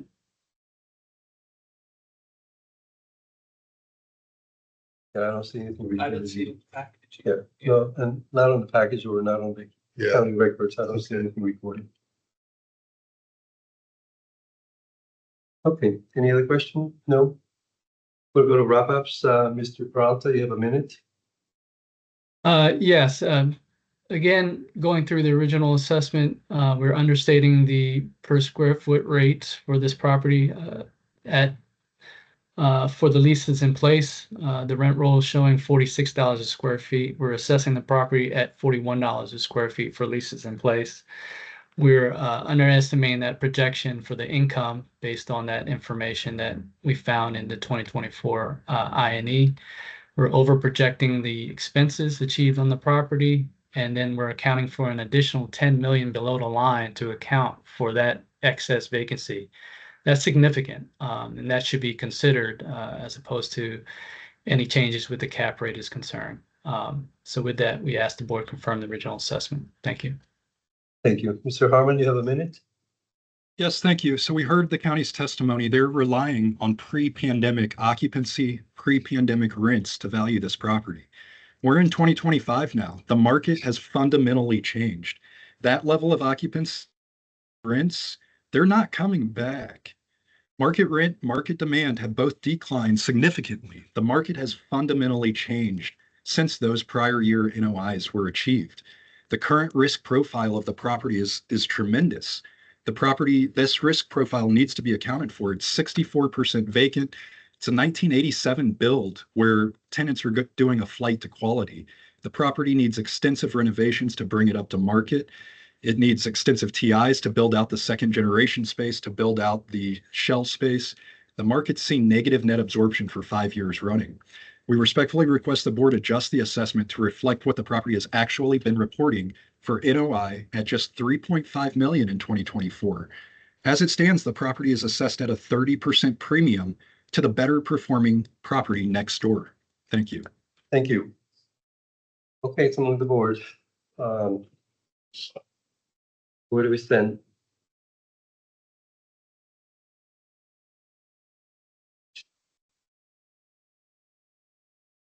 I